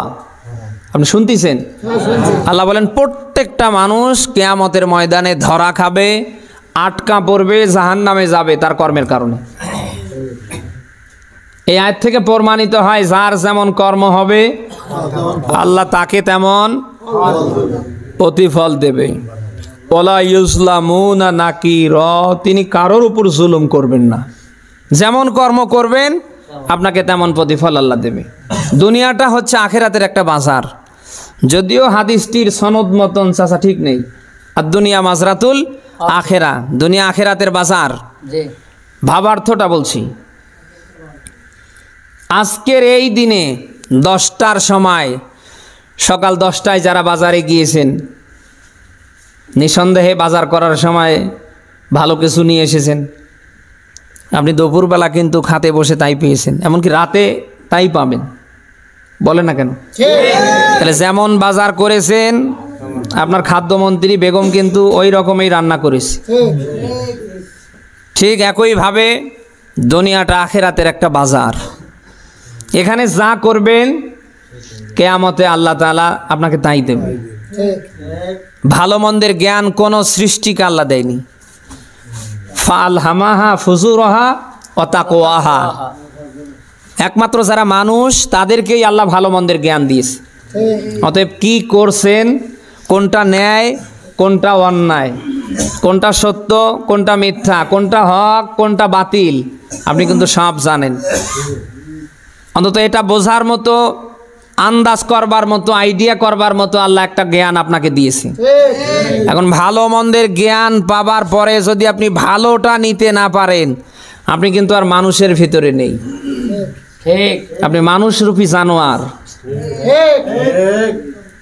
এখন বলতে পারেন হুজুর আপনি এত বড় কথা বললেন, এ কথা তো আমার আল্লাহর, এই কথা আমার না আল্লাহর।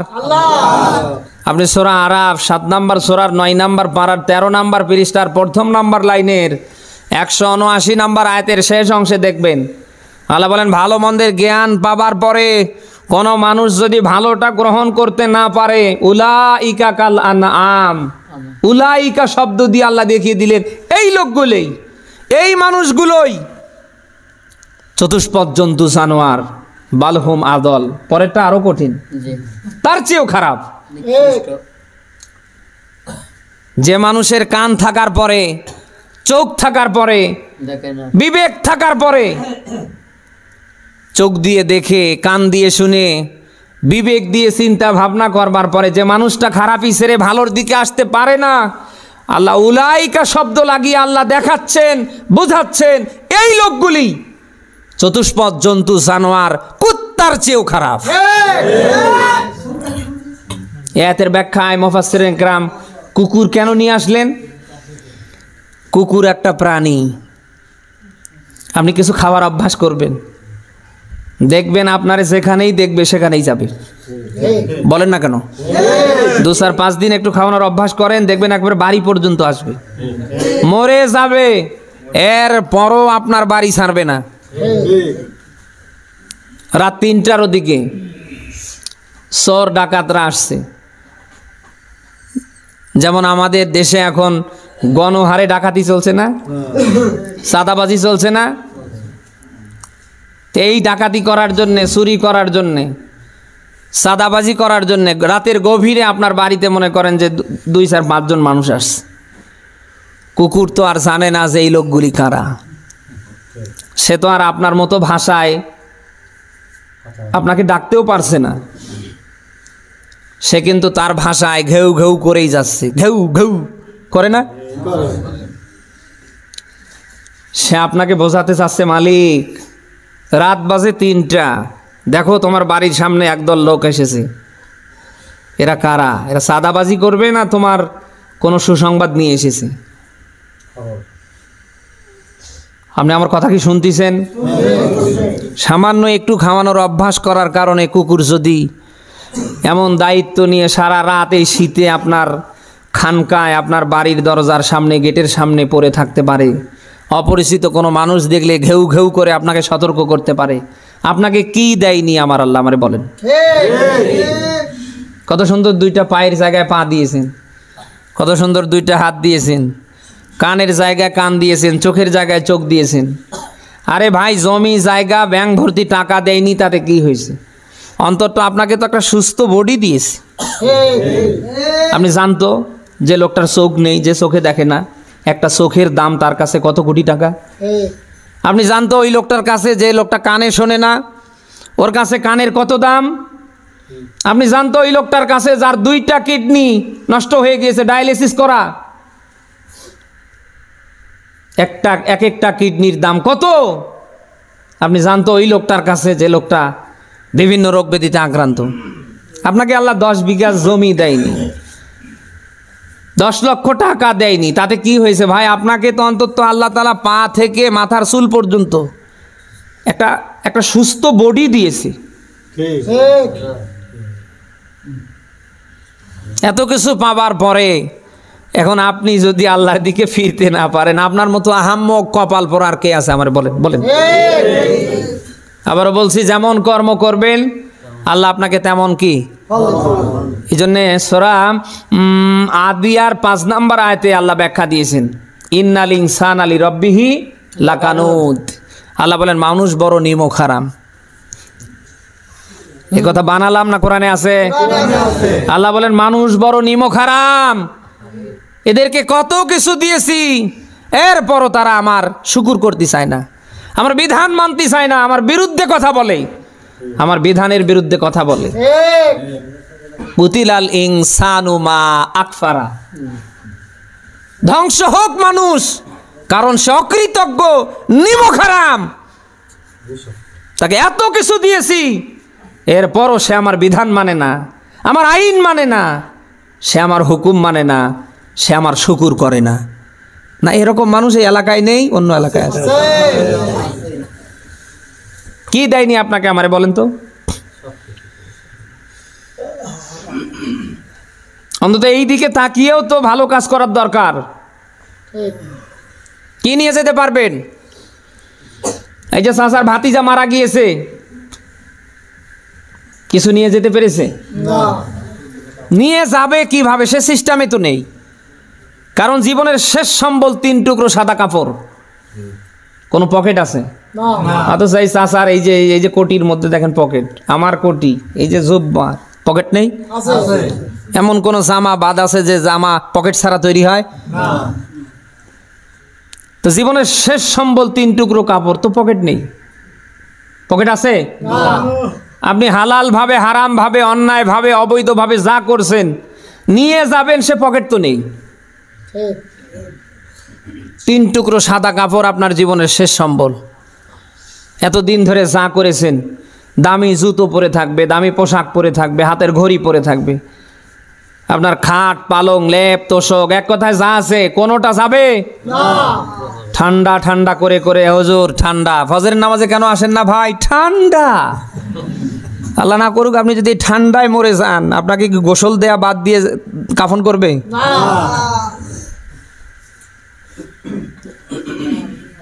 এই অজুহাতগুলো ছাড়েন। জীবনের শেষ সময়ের 3 টুকরো সাদা কাপড়, কোনো পকেট নেই, নিয়ে যাবার কোনো সিস্টেম নাই। আইসেন একা, যাবেন একা, আসার বেলায় যেমন এসেছেন একা, যাবার বেলায়ও কেউ কাউকে নিয়ে যেতে পারে না, পারবে না। একা একা যেতে হবে না ভাই, আমরা যেন কিছু নিয়ে যেতে পারি, অন্তত আমাদের যাওয়াটা যেন শূন্য হাতে না হয়। সে কথাই 1500 বছর পূর্বে সূরা হাসরের 18 নম্বর আয়াতে আল্লাহ ব্যাখ্যা দিয়েছেন, ইয়া আইয়ুহাল্লাযীনা আমানুত্তাকুল্লাহা ওয়াল তানজুরু নাফসুম মা কদ্দামাত লিগাদ। আয়াতের দিকে খেয়াল করেন।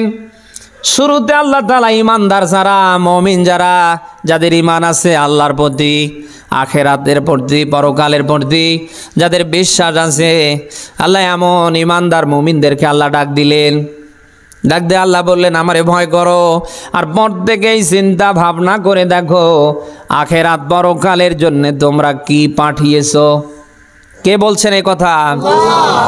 তার মানে আখিরাত পরকালে কিছু লাগবে নাকি? আহা, এদের ব্যাখ্যায় বুখারীর হাদিস পাবেন।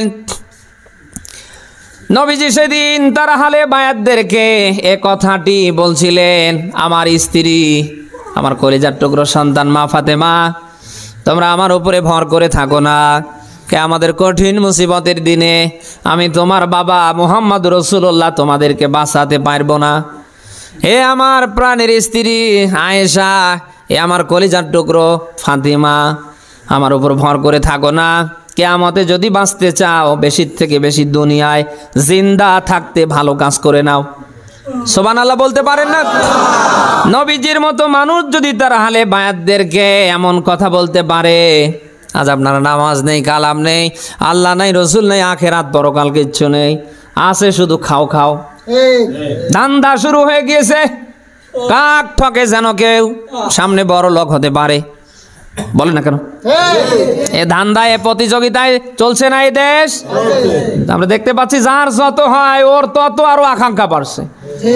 এই যেন একেবারে গ্রাস করবার এক প্রতিযোগী চলছে না? অথচ নবীজি তারা হালে বায়াতদেরকে ডিরেকশন দিচ্ছে, তোমরা আমার উপরে কিয়ামতে ভর করে থাকো না, আমি তোমাদেরকে কিয়ামতে বাঁচাতে পারবো না।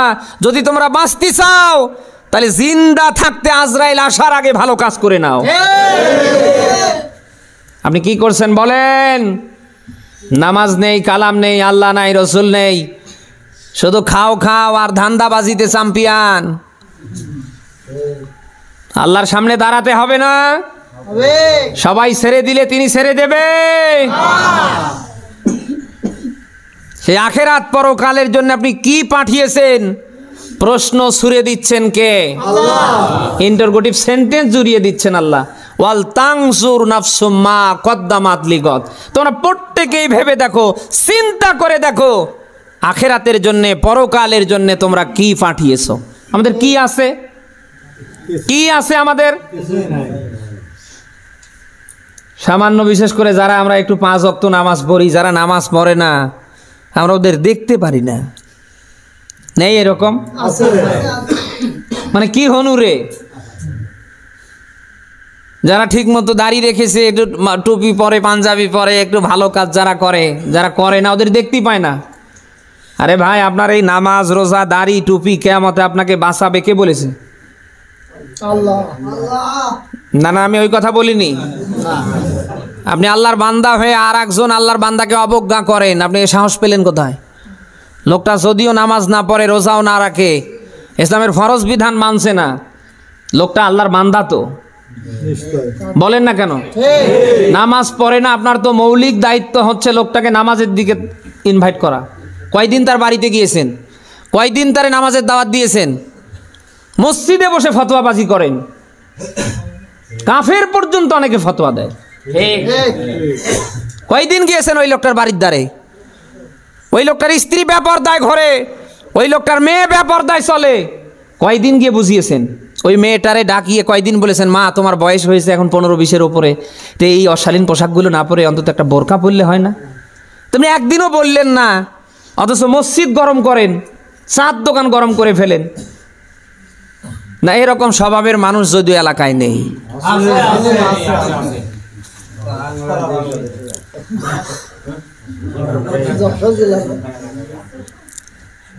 বিশ্বনবী মুহাম্মদুর রাসূলুল্লাহর 10 জন সাহাবী দুনিয়ায় জিন্দা থাকতে জান্নাতের সার্টিফিকেট পেয়েছিলেন। নবীজি নাম ধরে ধরে আবু বকর, ওমর, ওসমান, আলী রিদওয়ানুল্লাহি আলাইহি আজমাইন, নবীজি এক এক করে 10 জন সাহাবীর নাম ধরে ধরে ঘোষণা দিলেন, এরা দুনিয়ায় জান্নাতি। এরপরে ওই সাহাবীরা রাতের বেলা যখন বিছানায় পিঠ দিতে গিয়েছে, বালিশে মাথা দিতে গিয়েছে, ওরা কখনো বিছানায় থাকতে পারেনি।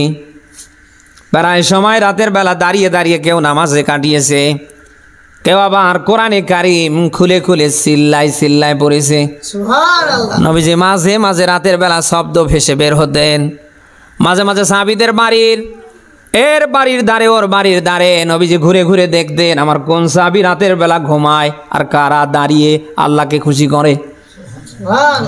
প্রায় নবীজি বের হতেন, আবু বকরের বাড়ির সামনে এসে দেখতেন টিম টিম করে একটা লাইট জ্বলছে, আর কে যেন দাঁড়িয়ে আছে অতটা বোঝাও যায় না। নবীজি একেবারে কাছাকাছি এসে দেখেন আবু বকর দাঁড়িয়ে আছে, যেন রুকুতে যাবে মনেই নেই। নবীজি ওখান থেকে ব্যাক করে ওমরের বাড়িতে চলে যেতেন।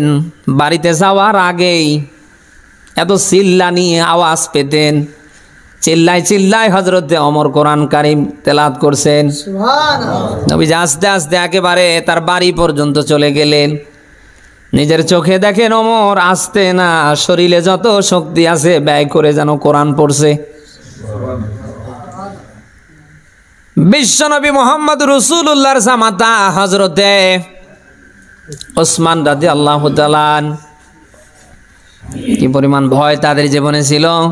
ঘর থেকে যখনই বের হতেন তার সামনে যখন কবর পড়ে যেত তিনি আটকা পড়ে যেতেন। ছোট্ট বাচ্চার মতো ডুকরে ডুকরে চোখ থেকে পানি ঝরাতেন। সাহাবীরা বলতেন প্রায় আমরা দেখতাম ওসমানকে কবরের কাছে গেলেই ওসমান কাঁদতে কাঁদতে দাড়ি এবং বুক জামা পর্যন্ত ভিজিয়ে ফেলতেন। প্রায় আমরা কোশ্চেন করতাম, কাউন্টার দিতাম, ভাই ওসমান জাহান্নামের ওয়াজ হলে আপনার চোখে পানি আসে না? জাহান্নামের আয়াত আপনার সামনে তেলাওয়াত হলে আপনার চোখ থেকে পানি আসে না? আপনার কানতেও শুনি না, কিন্তু কবর দেখলেই আপনি আটকা পড়ে যান কেন? এরকম আচরণ করেন কেন? হযরতে ওসমান ডাক দিয়ে বলছিলেন আমার সঙ্গী সাথীরা, তোমরা সবাই ভালো করে জানো রাসূলের স্পষ্ট বার্তা আখিরাতের প্রথম মঞ্জিল হবে কবর। যার কবর ভালো হবে গোটা হাসরের জিন্দেগিটা তার ভালো হবে। সুবহানাল্লাহ। এই কবরে যে প্রথম আটকা পড়বে ধরা খাবে, যে বারজাকে আটকা পড়বে ধরা খাবে, পুরো হাসরের ময়দানটা তার ধরা খেতেই শেষ হবে। আরে ভাই এরা কি জানো তেন মানুষ? দুনিয়ায় জিন্দা থাকতে নবীজি বললেন এরা অমুক জান্নাতি অমুক জান্নাতি অমুক জান্নাতি। জান্নাত নেবার জন্য যাদের জন্য পাগল পারা হয়ে যাবে সেই মানুষগুলো রাতের বেলা ঘুমাতে পারে না, সারা রাত দাঁড়িয়ে নামাজে কাটায়, কোরআনের তেলাওয়াত করে। কবর দেখলেই থমকে দাঁড়ায়, ছোট্ট বাচ্চার মতো হাউমাউ করে কান্না করে। দুনিয়ায় জান্নাতের সার্টিফিকেট পাবার পরে তাদের যদি এই অবস্থা হয় আমাদের হয়ে গেল কি? আমরা ঠিক মতো নামাজ কালামও পড়ি না, ঠিক মতো ভালো কাজও করতে চাই না, যদি কেউ করার জন্য ডাকে তাও বিরোধিতা করি।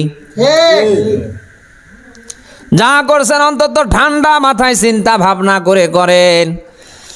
কিয়ামতের কঠিন মুসিবতের দিন যখন কায়েম হবে ওই দিন আল্লাহ জান্নাত দেবে ওই সমস্ত মানুষদেরকে। তারা কারা? দুনিয়া ঈমান নিয়ে যারা ভালো কাজ করে মারা যাবে। সুবহানাল্লাহ বলতে পারেন না? সূরা নিসার 124 নম্বর আয়াতে ব্যাখ্যা পাবেন, অমাইয়া আমাল মিনাস সালিহাতি মিন যাকারিন আও উনসা ওয়া হুয়া মুমিনুন ফাউলাইকা ইয়াদখুলুনাল জান্নাহ ওয়া লা ইউযলামুনা নাকিরা। বলেন আল্লাহু আকবার।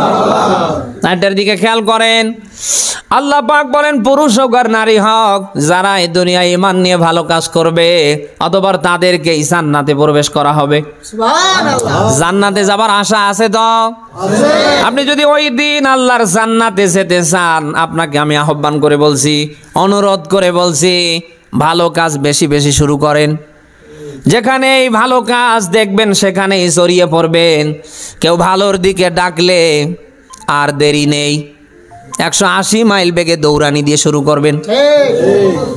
আজকের এই যে আয়োজনটা যাদের দ্বারা হয়েছে,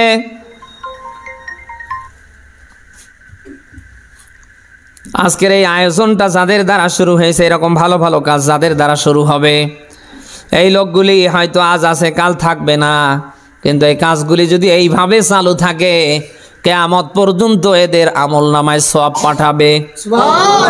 কে পাঠাবে?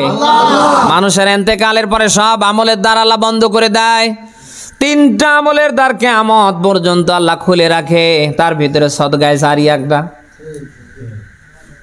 আল্লাহর কথা শোনার জন্য এরকম আয়োজন যত বেশি করবেন, এটা যদি কোনোভাবে টিকে থাকে, এখান থেকে 10টা কথাও যদি কোনো মানুষ তার আমলে নিয়ে জীবন পাল্টানো শুরু করে, কিয়ামতে জান্নাতে যাওয়া আপনার জন্য এর মাধ্যম দিয়ে ওসিলা হবে। চিরদিন আমরা কেউ থাকবো না। এজন্য আমরা প্রত্যেকেই নিয়ত করি আমরা যেন সামনে বেশি থেকে বেশি ভালো কাজ করতে পারি। পারবো না আমরা সবাই?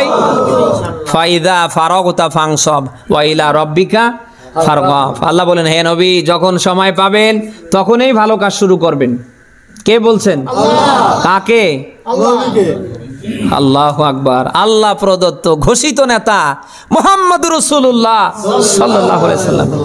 আল্লাহ তাআলা নিজে তার রাসূলকে বলছেন, হে নবী, যখনই সময় পাবেন, ফ্রি হবেন, তখনই ভালো কাজ শুরু করবেন, তখনই আমার ইবাদতে দাঁড়াবেন। অথচ আমরা ভরি ভরি সময় পাই, আমরা ভালো কাজ করতে চাই না। শুধু আমাদের ধান্দা কি করে অন্যের গীবত, পরনিন্দা, সমালোচনা করে নিজেকে হাইলাইট করা যায়। আপনি জেনে শুনে বুঝে যদি চাচার গীবত করেন, পরনিন্দা করেন, লাভ কি চাচার? না, চাচার লাভ, ক্ষতি আপনার। ওয়াইলুল লিকুল্লি হুমাজাতিল লুমাজা। আল্লাহ বলেন, ধ্বংস ওই সমস্ত মানুষদের। তারা কারা? যারা মানুষের সামনে পিছনে পরনিন্দা করে, গীবত করে, সমালোচনা করে। লা ইয়াসতুরুল্লাহু আবদান ফিদ দুনিয়া ইল্লা সাতারাল্লাহু ইয়াউমাল কিয়ামা। নবীজি বলেন, কেউ যদি কারোর দোষ ত্রুটি ঢাকতে পারে, কিয়ামতে আল্লাহ দায়িত্ব নিয়ে তার দোষ ত্রুটি ঢেকে রাখবে। অথচ আপনার হাজার হাজার দোষ, নিজের বস্তা ভর্তি অপরাধ, এগুলি নিয়ে কোনোদিন মুখ খোলে না। অথচ খালি কান এরকম হরিণের মতো খাড়া করে দিয়ে থাকে, কে কোথায় কি করে। বলেন না কেন, এরকম মানুষ নেই? 7 দোকান গরম করে ফেলে। মসজিদ যে আল্লাহর ঘর, এখানে যে অনর্থক কথাবার্তা থেকে বিরত থাকতে হয়, এটা যে আল্লাহর ঘর, এখানে আসলে যে আল্লাহর কথা সব সময় মুখ দিয়ে বের করতে হয়।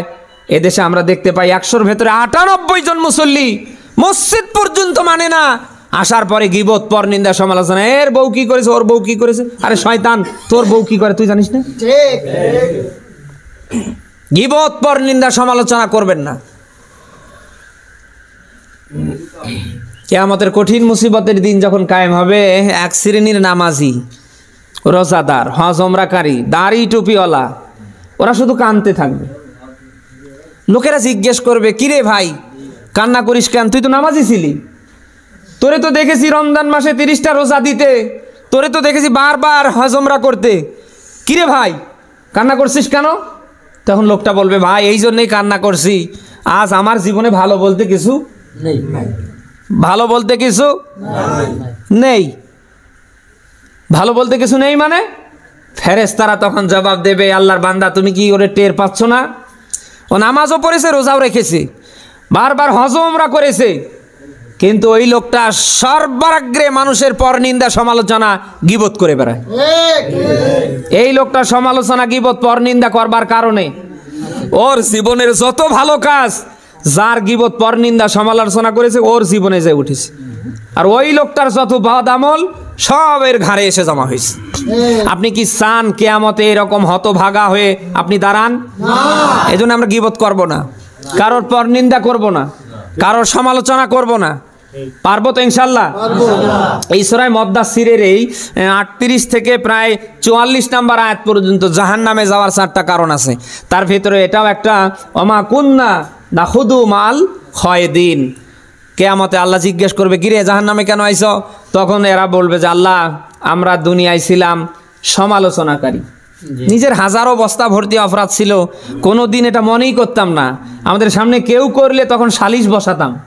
ওমা কুন্না নাখুদু মাল খায়দিন, আমরা দুনিয়ায় ছিলাম সমালোচনাকারী, গীবতকারী, পরনিন্দাকারী, অন্যের সমালোচনা করতে ভালোবাসতাম, এ নিয়ে পড়ে থাকতাম। এরকম মানুষ নেই? অলরেডি শুরুই হয়েছে। এই যে দুইটা দলের ভেতরে দেখবেন আর কিছু যতই দিন যাচ্ছে ততই কিন্তু একজন আর একজনের বিরুদ্ধে লাগছে। বলেন না কেন? এগুলি করা যাবে না। তা আমি অনেক কথা আপনাদের সামনে বললাম। আমরা যেন সেই আখেরাত পরকালকে সামনে রেখে আমরা যেন আখেরাতের জন্য কিছু নিয়ে যেতে পারি। আমরা কি নিয়ত করতে পারি না? আমাকে সহ সকলকে যেন আল্লাহ সে তৌফিক দান করে। এবং সেই সাথে মা বোনরা যারা এসেছে কালকে থেকে তারা নামাজের পাশাপাশি রোজা এবং পর্দা করবে। এবং পাশাপাশি যে কাজটা না করলেই নয়, তারা স্বামীকে শতভাগ মূল্যায়ন করবে। অনেক মা বোন আছে, আমি জানি না এলাকার অবস্থা কি, চাচা বুঝবেন। অনেকে আছে নামাজও পড়ে, রোজাও রাখে, বোরকাও পরে, পোশাক আশাক দেখলে মানে জান্নাত থেকে পালিয়ে এসেছে। মিলান স্বামীরে মানতে চায় না। না এরকম মা বোন নেই? মা বোনরা কি আছে না গেছে? এতক্ষণ কিন্তু মা বোনরা ভালোই কথা শুনছিল, মিটার কিন্তু গরম হয়ে গিয়েছে। হুজুর বলে কি, নামাজও পড়ে, রোজাও রাখে, কালা বোরকাও পরে, স্বামী স্ত্রীর ভেতরে কোনো মহব্বত ভালোবাসা কিচ্ছু নেই। অনেক মা বোন আছে স্বামীরে মানতে চায় না। রসুলের হাদিস কি চাচা বলবো? কালকে আবার মা বোনরা গালি দেবে না তো? রসুলের হাদিস কি খুব খেয়াল করে শুনবেন। রসুলের হাদিস বলছি, স্ত্রী যদিও নামাজ পড়ে, যদিও রোজা রাখে, যদিও কালা বোরকা পরে, এই স্ত্রী যদি স্বামীকে খুশি রাখতে না পারে, অর্থাৎ স্বামী যদি তার উপর রাজি আর খুশি না থাকে, তার নামাজে রোজায় কালা বোরকায় কোনো লাভ হবে না। সে যদি সেজদা করতেও মরে যায় আর স্বামী যদি ওই স্ত্রীর উপরে নারাজ থাকে, ওই স্ত্রীর ঠিকানা জাহান্নাম। কোন জায়গা বলেন? এখন এই দেশে যে মা বোনরা যে অবস্থা শুরু করেছে, তাতে 100-র ভেতরে 98টা জাহান্নামে যাবে কি করে? আমি তো দেখছি গিয়ে বসে আছে। রসুলের কাছে ফাতেমা আসলেন, নবীজি ডাক দিয়া বললেন হঠাৎ, কারণ কি? আলী কোথায়? ফাতেমা কোনো উত্তর দিচ্ছে না। মা বোনরা যারা এসেছেন আপনাদের শিক্ষার জন্য ঘটনাটা বলছি। ফাতেমা কোনো কথা বলছে না। নবীজি বুঝতে পারলেন নীরবতা ইসলামে সম্মতির লক্ষণ। নবীজি ডাক দিয়া বলেন, ফাতেমা তাড়াতাড়ি আলীর কাছে দৌড়া, আলীর কাছে গিয়ে তাড়াতাড়ি ক্ষমা নাও। আলীর কাছে যাওয়ার আগে যদি তোমার মাঝপথে মরণ হয়ে যায়, আমি তোমার বাবা নবী বলছি, তোমার জানাজায় আমি যাব না। আপনি কি আমার কথাটা কিছু বুঝলেন? কঠিন ব্যাপার। অথচ আজ আমার দেশের মা বোনরা যদি কিছু একটা হয় দেখবেন হাঁপ করে থাকে, মানে ভূতে ধরিস, জবান খুলতে চায় না। অথচ রসুলের হাদিস কি, স্বামী স্ত্রীর ভেতরে গন্ডগোল হলে স্ত্রী যদি রাতের বেলায় স্বামীকে খুশি করতে না পারে, সারা রাত ওই স্ত্রীর উপরে আল্লাহর লানত বর্ষণ হতে থাকে। এই অবস্থায় ওই স্ত্রী যদি মারা যায়, এটা দায়ুস, এর ঠিকানা জাহান্নাম। অথচ আজ কিছু একটা হলেই দেখবেন হাঁপ করে থাকে, মানে ভূতে ধরিস। বলেন না কেন? অনেকের আবার বদ অভ্যাস আছে, স্বামী স্ত্রীর ভেতরে কিছু একটু হয়, লাভ দিয়ে বাবার বাড়ি নতুবা বোনের বাড়ি চলে যায়, একেবারে শেষে মাম কোর্ট কাছারি করে নিয়ে আসতে হয়। মা বোন যারা এসেছেন, স্বামীকে কষ্ট দেবেন না, ইসলামে এটা জায়েজ নেই। হ্যাঁ, স্বামী আপনাকে পিটাতে পারে, স্বামী আপনাকে শাসাতে পারে, সে আপনাকে ধমক দিতে পারে, কারণ পায়ের জুতো থেকে মাথার চুলের তেল কিনে দেওয়ার দায়িত্ব স্বামীর। আর রিজালু কাওয়ামুনা আলান নিসা, সূরা নিসার 34 নম্বর আয়াতে। চাচা আছে তো? আপনি একটু হাহু বলেন। দুনিয়ার সকল স্ত্রীদের পরিচালক নারী না পুরুষ? স্বামীদেরকে আল্লাহ বানিয়েছেন। পায়ের জুতো থেকে আপনাদের মাথার চুলের তেল ক্লিপ পর্যন্ত আমাদের টাকায় চলে। আমরা আপনাদের শাসাতে পারি, 10টা কথা বলতে পারি। আপনারা যদি আল্লাহর কথা, আল্লাহর বিধান না মানেন, আল্লাহর বিধান মানতে রাজি না হন, আমরা আপনাদেরকে পিটাতে পর্যন্ত বাধ্য হব। এর রায় দিয়েছে আমাদেরকে। অথচ সামান্য একটু কিছু পিটন তো দূরের কথা, কথাই তো সহ্য হয় না, হাফ করে থাকে, মানে ভূতে ধরিস। মা বোনদের দৃষ্টি আকর্ষণ করছি, এগুলি করবেন না। স্বামী স্ত্রীর ভেতরে মিল মহাব্বত রাখবেন। কোন নবী কোন রসুল আপনি কি দেখেছেন কোন নবী কোন রসুলের স্ত্রীদের জীবনে এরকম ছিল? আপনি শুনে আরো মজা পাবেন। রাতের বেলা বাজার থেকে আসতে বা কোনো কারণবশত যদি লেট করেন, দরজা খুলতে চায় না। এলাকায় কি এরকম আছে? অথচ নবী রাসূলদের স্ত্রীদের দিকে তাকান, স্বামী ঘর থেকে বের হলেই তারা সেজদায় লুটে পড়তেন, দরজায় পিঠ লাগিয়ে লাগিয়ে ঘুমাতেন, আল্লাহর কাছে দোয়া করতেন, আল্লাহ আমার স্বামীরে নিরাপত্তার চাদরে ঢাকিয়ে রাখেন। আধা ঘন্টা লেট হচ্ছে, জেগে আছে, ঘুমানোর ভান করছে, দরজা খুলতে চায় না, অথচ স্বামী এসে চিল্লাতে চিল্লাতে মরে যাচ্ছে। এটা কোন স্বভাব আপনার?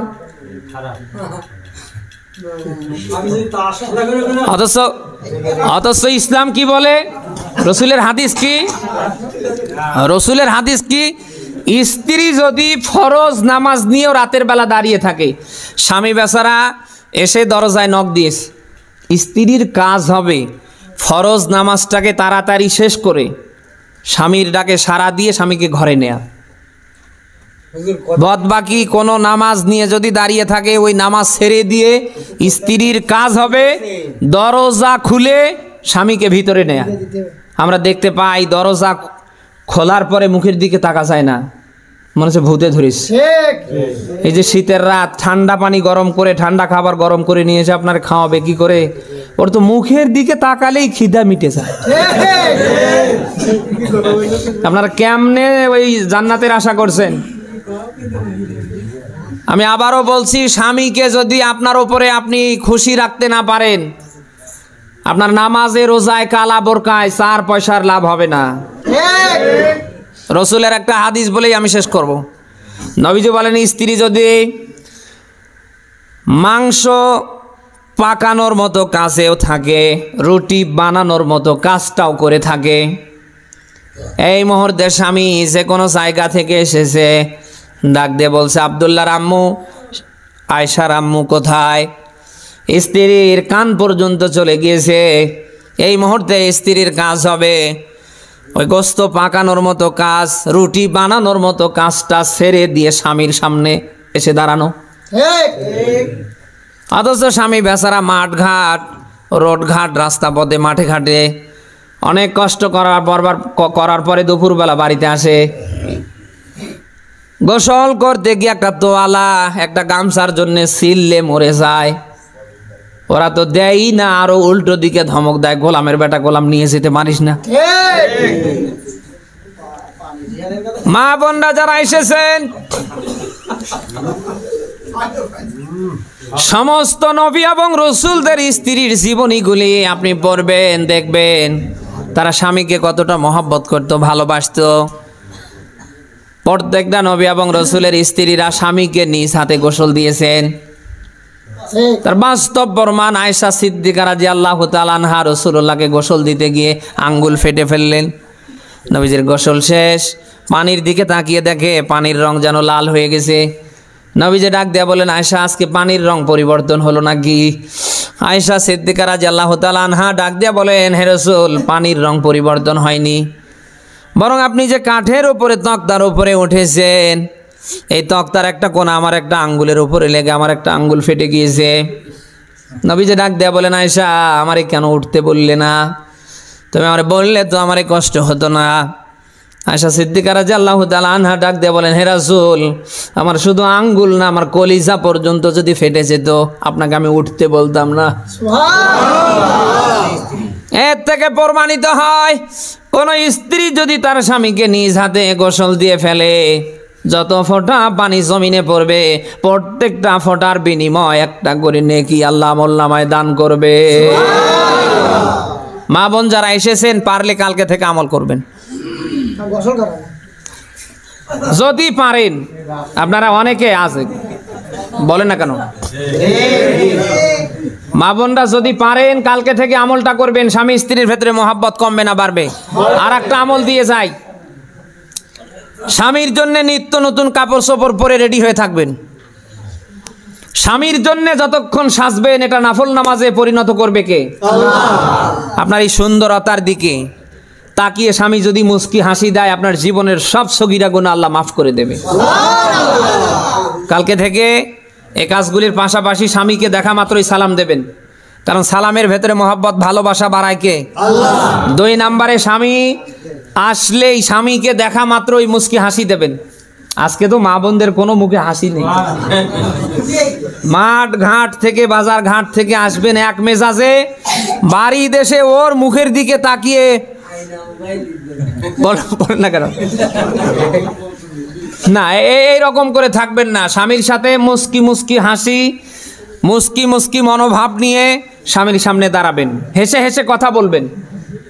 আল্লাহ তাআলা মা বোনদেরকে যেন অত্র কথাগুলি বুঝবার আমল করবার তিনি তৌফিক দান করেন।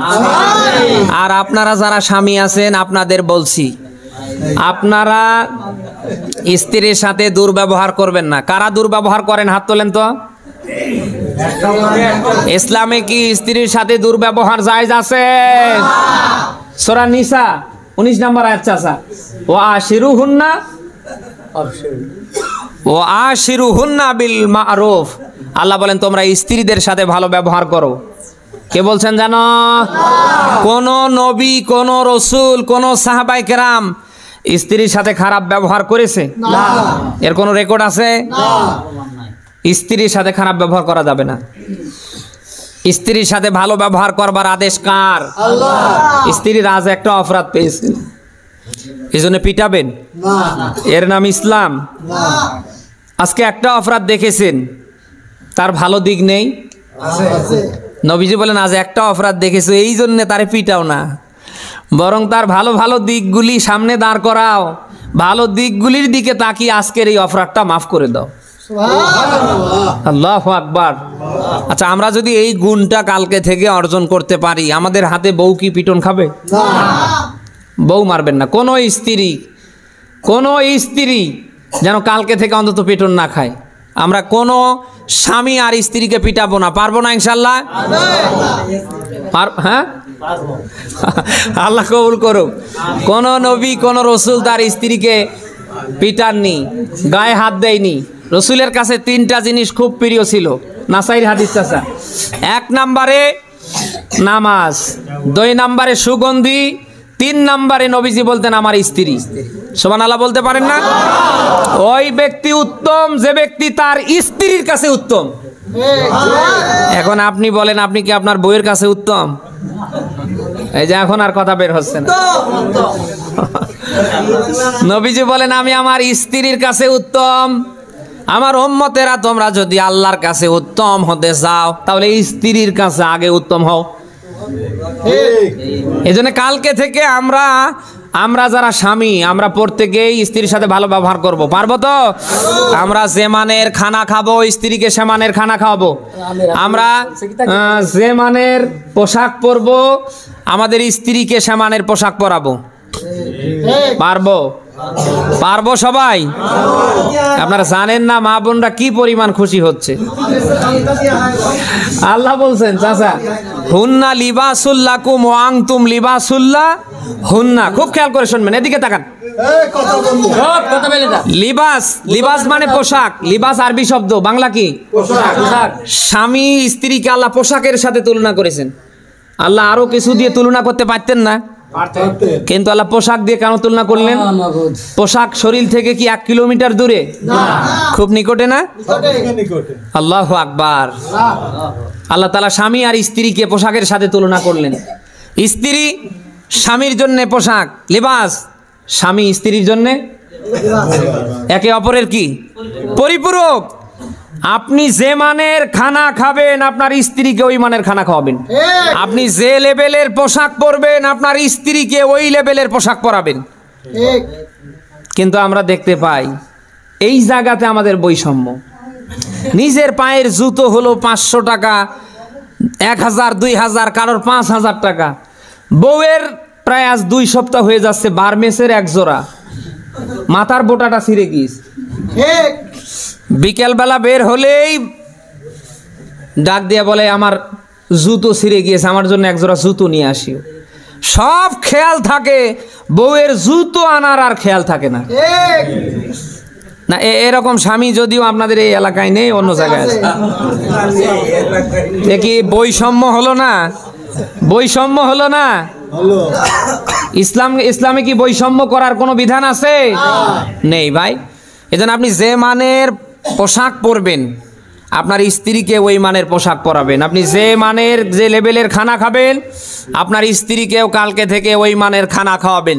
পারবেন তো ইনশাআল্লাহ? আল্লাহ তাআলা আমাকে সহ সকলকে যেন অত্র কথাগুলি বুঝবার, বাস্তব জীবনে আমল করবার আল্লাহ পরিবেশ দান করে। অনেক কথা হয়েছে, রাত 10:30 প্রায় বেজে গিয়েছে। আর সামনে আমরা কথা না বাড়িয়ে এখানেই শেষ করছি। হ্যাঁ, আমাদের চাচার ভাতিজা না, আমরা সবার জন্য দোয়া করবো। আপনারা আল্লাহর রাস্তায় যেহেতু একটু তবারকের ব্যবস্থা আছে, আপনারা একটু কাতার বন্দী হন। আমাদের মধ্য থেকে অনেকের মা নেই, অনেকের বাবা নেই, মা হারিয়ে বাবা হারিয়ে যারা আমরা এখানে বসেছি, আমরা সবার জন্য দোয়া করি। না ভাই, কথা হচ্ছে আমরা বিসমিল্লাহ সহ প্রত্যেকেই সূরা ফাতিহা পড়ি, তৎসঙ্গে সূরা ইখলাস 3 বার পড়ি, দরুদ ইব্রাহিম কয়েকবার পড়ি। সবাই পড়েন। আসসালামু আলাইকুম ইয়া আহলাল কবর ইয়াগফিরুল্লাহু লানা ওয়া লাকুম আনতুম সালাফুনা ওয়া নাহনু। বিসমিল্লাহির রহমানির রহিম। আলহামদুলিল্লাহি রাব্বিল আলামিন আর রহমানির রহিম মালিকি ইয়াউমিদ্দিন। ইয়াকা না'বুদু ওয়া ইয়াকা নাস্তাঈন ইহদিনাস সিরাতাল মুস্তাকিম সিরাতাল লাযীনা আন'আমতা আলাইহিম গায়রিল মাগদুবি আলাইহিম। বিসমিল্লাহির রহমানির রহিম। কুল হুয়াল্লাহু আহাদ আল্লাহুস সামাদ লাম ইয়ালিদ ওয়া লাম ইউলাদ ওয়া লাম ইয়াকুল লাহু কুফুওয়ান আহাদ।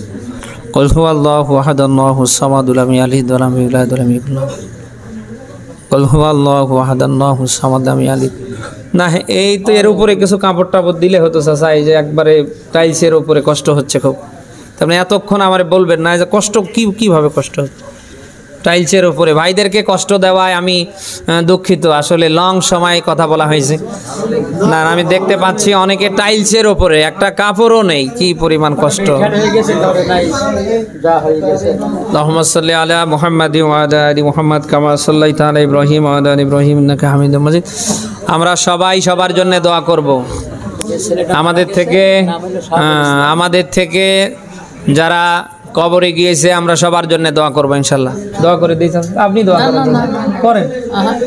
আচ্ছা, চাচাই দোয়া করুক।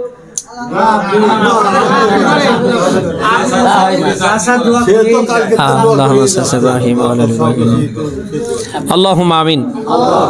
রব্বানা যালামনা আনফুসানা ওয়া ইল্লাম তাগফির লানা ওয়া তারহামনা লানাকুনান্না মিনাল খাসিরিন। রব্বুল আলামিন, রাত প্রায় 10:30 পার হতে চলছে গো আল্লাহ। এশারের নামাজের পর থেকে এখন পর্যন্ত আল্লাহ আমরা যত কথা বললাম আর শুনলাম, বাস্তব জীবনে তুমি মানবার আমলের তৌফিক দাও। জীবনভর অনেক গুনাহ করেছি আল্লাহ, আমাদের গুনার দিকে না তাকায় তোমার রহমতের দিকে তাকায়, মাফ করে দাও আল্লাহ। সামান্য সিজনারি ঠান্ডা আমরা সহ্য করতে পারি না, সিজনারি গরম আমরা সহ্য করতে পারি না। জাহান্নামের আগুনে যদি তুমি আমাদের জ্বালাও, রক্ত মাংসের বডি নিয়ে জাহান্নাম আমরা সহ্য করতে পারবো না। রব্বুল আলামিন, আমাদের জন্য জাহান্নাম হারাম করে দাও। রব্বুল আলামিন, মা বাপ হারিয়ে যারা আমিন আমিন করছি, আমাদের আদরের মা বাপকে মাফ করে দাও। যে মা যে বাবা না হলে আমরা দুনিয়ার মুখ দেখতাম না, ওই মা ওই বাবা কার জানি কবরে, মাকে বাবাকে মাফ করে দাও আল্লাহ। আমরা অনেকে দাদা হারা, দাদি হারা, অনেকে নানা হারা, নানি হারা, চাচা চাচি, ফোফা ফুফি, জ্যাঠা জেঠি, সেনের স্ত্রী, মহাব্বতের কলিজার টুকরো সন্তানাদি, গ্রাম পাড়া প্রতিবেশী, পিতৃমাতৃকুল থেকে যাদের হারায় ফেলে তোমার দরবারে হাত তুলেছি, সবাইকে মাফ করে দাও রব্বুল আলামিন। আল্লাহ, মসজিদের ডানে বামে সামনে পিছনে যত গোরস্থান, যত কবরস্থান, আয় আল্লাহ তোমার যত বান্দা বান্দি ইমান নিয়ে ঘুমায় আছে, সবাইকে তুমি মাফ করে দাও রব্বুল আলামিন অসংখ্য মা বোন এসেছে, প্রত্যেকটা মা বোনকে কবুল করে নাও। মা বোনদের নিয়ে যতটুকুন কথা হয়েছে কালকে থেকে যেন তারা মানতে পারে, আল্লাহ এরকম যোগ্যতা দাও। বিশেষ করে মা বোনদের গোপন ব্যাধিগুলি আল্লাহ দূর করে দাও। আল্লাহ মা বোনদের সন্তানদেরকে তুমি হাসান আর হুসাইনের মতো বানিয়ে দাও। অনেক মা বোনের সন্তান হয় না, সন্তান দানের ব্যবস্থা করে দাও। আল্লাহ অনেক মা বোনের সন্তান সন্ততির বিয়ে হয় না, বিয়ের বন্দোবস্ত করে দাও। সর্বোপরি মা বোনদের মনে কি আশা, কি চাওয়া, কি পাওয়া জানি না, প্রত্যেকটা মা বোনের চাওয়া পাওয়া পূর্ণ করে দাও রব্বুল আলামিন। আল্লাহ আমরা যারা দুটি করে হাত তুলেছি আমাদের মধ্য থেকে কার মনে কি আশা, কি চাওয়া পাওয়া জানি না, প্রত্যেকের মনের চাওয়া পাওয়া আল্লাহ পূর্ণ করে দাও। যারা অভাবী অভাব দূর করে দাও, যারা ঋণগ্রস্ত ঋণ পরিশোধের ব্যবস্থা করে দাও। আমরা যারা অসুস্থ, আল্লাহ আমি নিজেও অসুস্থ, যারা অসুস্থ আমাদের তুমি সুস্থ করে দাও রব্বুল আলামিন। আল্লাহ তাআলা আজকের আয়োজন বিশেষ করে হামজা ভাই সহকারে তার আব্বা, আল্লাহ যারা এই সহযোগিতার হাত বাড়িয়ে আজকের এত সুন্দর আয়োজন করেছে, আল্লাহ প্রত্যেককে তুমি কোরআনের জন্য কবুল করে নাও। আল্লাহ এদের সম্মান মর্যাদা আরো বাড়িয়ে দাও। আল্লাহ এদের আয় রোজগার ব্যবসা বাণিজ্যে বরকত দাও। সবাইকে কোরআনের জন্য আমিরে হামজা বানিয়ে দাও রব্বুল আলামিন। আয় আল্লাহ যে মসজিদে বসে দীর্ঘক্ষণ ধরে তোমার কথা বললাম, এই মসজিদকে কবুল করে নাও। এই মসজিদের প্রতিষ্ঠা লগ্ন থেকে এখন পর্যন্ত আল্লাহ যাদের পরিচালনায় তোমার ঘর চলছে সবাইকে তুমি কোরআনের জন্য কবুল করে নাও। আল্লাহ অনেকেই তোমার ডাকে সাড়া দিয়ে কবরে মাফ করে দাও। আয় আল্লাহ পুরো এলাকাবাসীকে তুমি কোরআনের জন্য কবুল করে নাও রব্বুল আলামিন। আয় আল্লাহ তোমার বান্দা শাহাবুল নামে নাম, আয় আল্লাহ শাহাবুল ইসলাম কতকাল স্টক করে মারা গিয়েছে। আল্লাহ তার বিদাত তার মাগফিরাত কামনায় আমরা তোমার কাছে হাত তুলেছি। আল্লাহ তাকে দেখো তার স্বজনরা হাত তুলেছে, তোমার এই গোলামকে আল্লাহ তুমি মাফ করে দাও। দুনিয়ায় জিন্দা থাকতে খাইতে নিতে উঠতে বসতে যত অপরাধ করেছে আল্লাহ তার ভালো কাজগুলির দিকে তাকিয়ে তার অপরাধগুলি মাফ করে দাও। আল্লাহ তার কবরটাকে তুমি জান্নাতের টুকরো বানিয়ে দাও রব্বুল আলামিন। তার শোক শোকাহত পরিবারকে ধৈর্য ধারণের তৌফিক দাও। সাহেবের দাওয়াতের আল্লাহ এমনি করে পিতৃমাতৃকুল থেকে যত মানুষ কবরে সবাইকে আল্লাহ তুমি মাফ করে দাও রব্বুল আলামিন। সবশেষে আমরা তোমার কাছে ফারিয়াদ করছি, আয় আল্লাহ আমাদের এই দেশটাকে তুমি কোরআনের জন্য কবুল করে নাও। আগামীতে তোমার বিধান দিয়ে যেন এই দেশটা চলে, আমরা যেন চর্ম চোখে দেখতে পারি, ওই রকম একটা পরিবেশ আল্লাহ তুমি তৈরি করে দাও রব্বুল আলামিন। এ দেশ নিয়ে ষড়যন্ত্র হচ্ছে, বিশেষ করে ভারতের সকল চক্রান্ত ষড়যন্ত্র আল্লাহ নস্যাৎ করে দাও। বৈষম্য বিরোধী ছাত্র আন্দোলনে যারা জীবন দিয়েছে আল্লাহ সকলকে শাহাদাতের মর্যাদা দাও। আল্লাহ এখনো যারা অসুস্থ হয়ে বিভিন্ন হাসপাতালে তাদের সুস্থ করে দাও। রব্বানা তাকাব্বাল মিন্না ইন্নাকা আনতাস সামিউল আলিম ওয়া তুব আলাইনা ইন্নাকা আনতাত তাওয়াবুর রহিম। আল্লাহ আমাদের এই আয়োজন কবুল করে নাও। আল্লাহ মসজিদ ভিত্তিক এই আয়োজনগুলো যেন চলমান থাকে। যারা আয়োজনের ব্যবস্থা করেছে রব্বুল আলামিন আল্লাহ এটা যেন সামনেও তারা চলমান রাখতে পারে, তুমি কবুল করে নাও আল্লাহ। বিশেষ করে আমির হামজা ভাইকে তুমি কবুল করে নাও আল্লাহ। প্রিয় ভাইয়ের পরিবারে যারা আছে সবাইকে কোরআনের জন্য কবুল করে নাও। সকল আসমানি আযাব গজব থেকে পুরো পরিবারকে তুমি বাঁচাও আল্লাহ। আমরা যেভাবে বাড়ির থেকে এসেছি বাড়ি পর্যন্ত যেন ফিরতে পারি ওরকম পরিবেশ তৈরি করে দাও আল্লাহ। সব শেষে তোমার কাছে ফারিয়াদ, একজন অমুসলিম এসেছে আয় আল্লাহ, কথা যা বলেছি সব তোমার কথা রসুলের কথা বলেছি আল্লাহ। তার কপালে যদি হেদায়েত থাকে হেদায়েত দিও আল্লাহ তাকে দিনের জন্য কবুল করে নাও। রব্বানা তাকাব্বাল মিন্না ইন্নাকা আনতাস সামিউল আলিম ওয়া তুব আলাইনা ইন্নাকা আনতাত তাওয়াবুর রহিম। যারা এই আয়োজনে সহযোগিতা করেছে আল্লাহ, অনেকে অর্থ দিয়ে, অনেকে বুদ্ধি মেধা পরামর্শ দিয়ে, সবাইকে আল্লাহ তুমি কোরআনের জন্য কবুল করে নাও। সবার সম্মান মর্যাদা বাড়িয়ে দাও আল্লাহ, প্রত্যেকের আয় রোজগারে বরকত দাও। এমনি করে যেই দিন মালাকুল মাউত আজরাইল আমাদের সামনে আসবে, আমাদের প্রত্যেকের জবানে জারি করে দিয়েন লা ইলাহা ইল্লাল্লাহু মুহাম্মাদুর রাসূলুল্লাহ।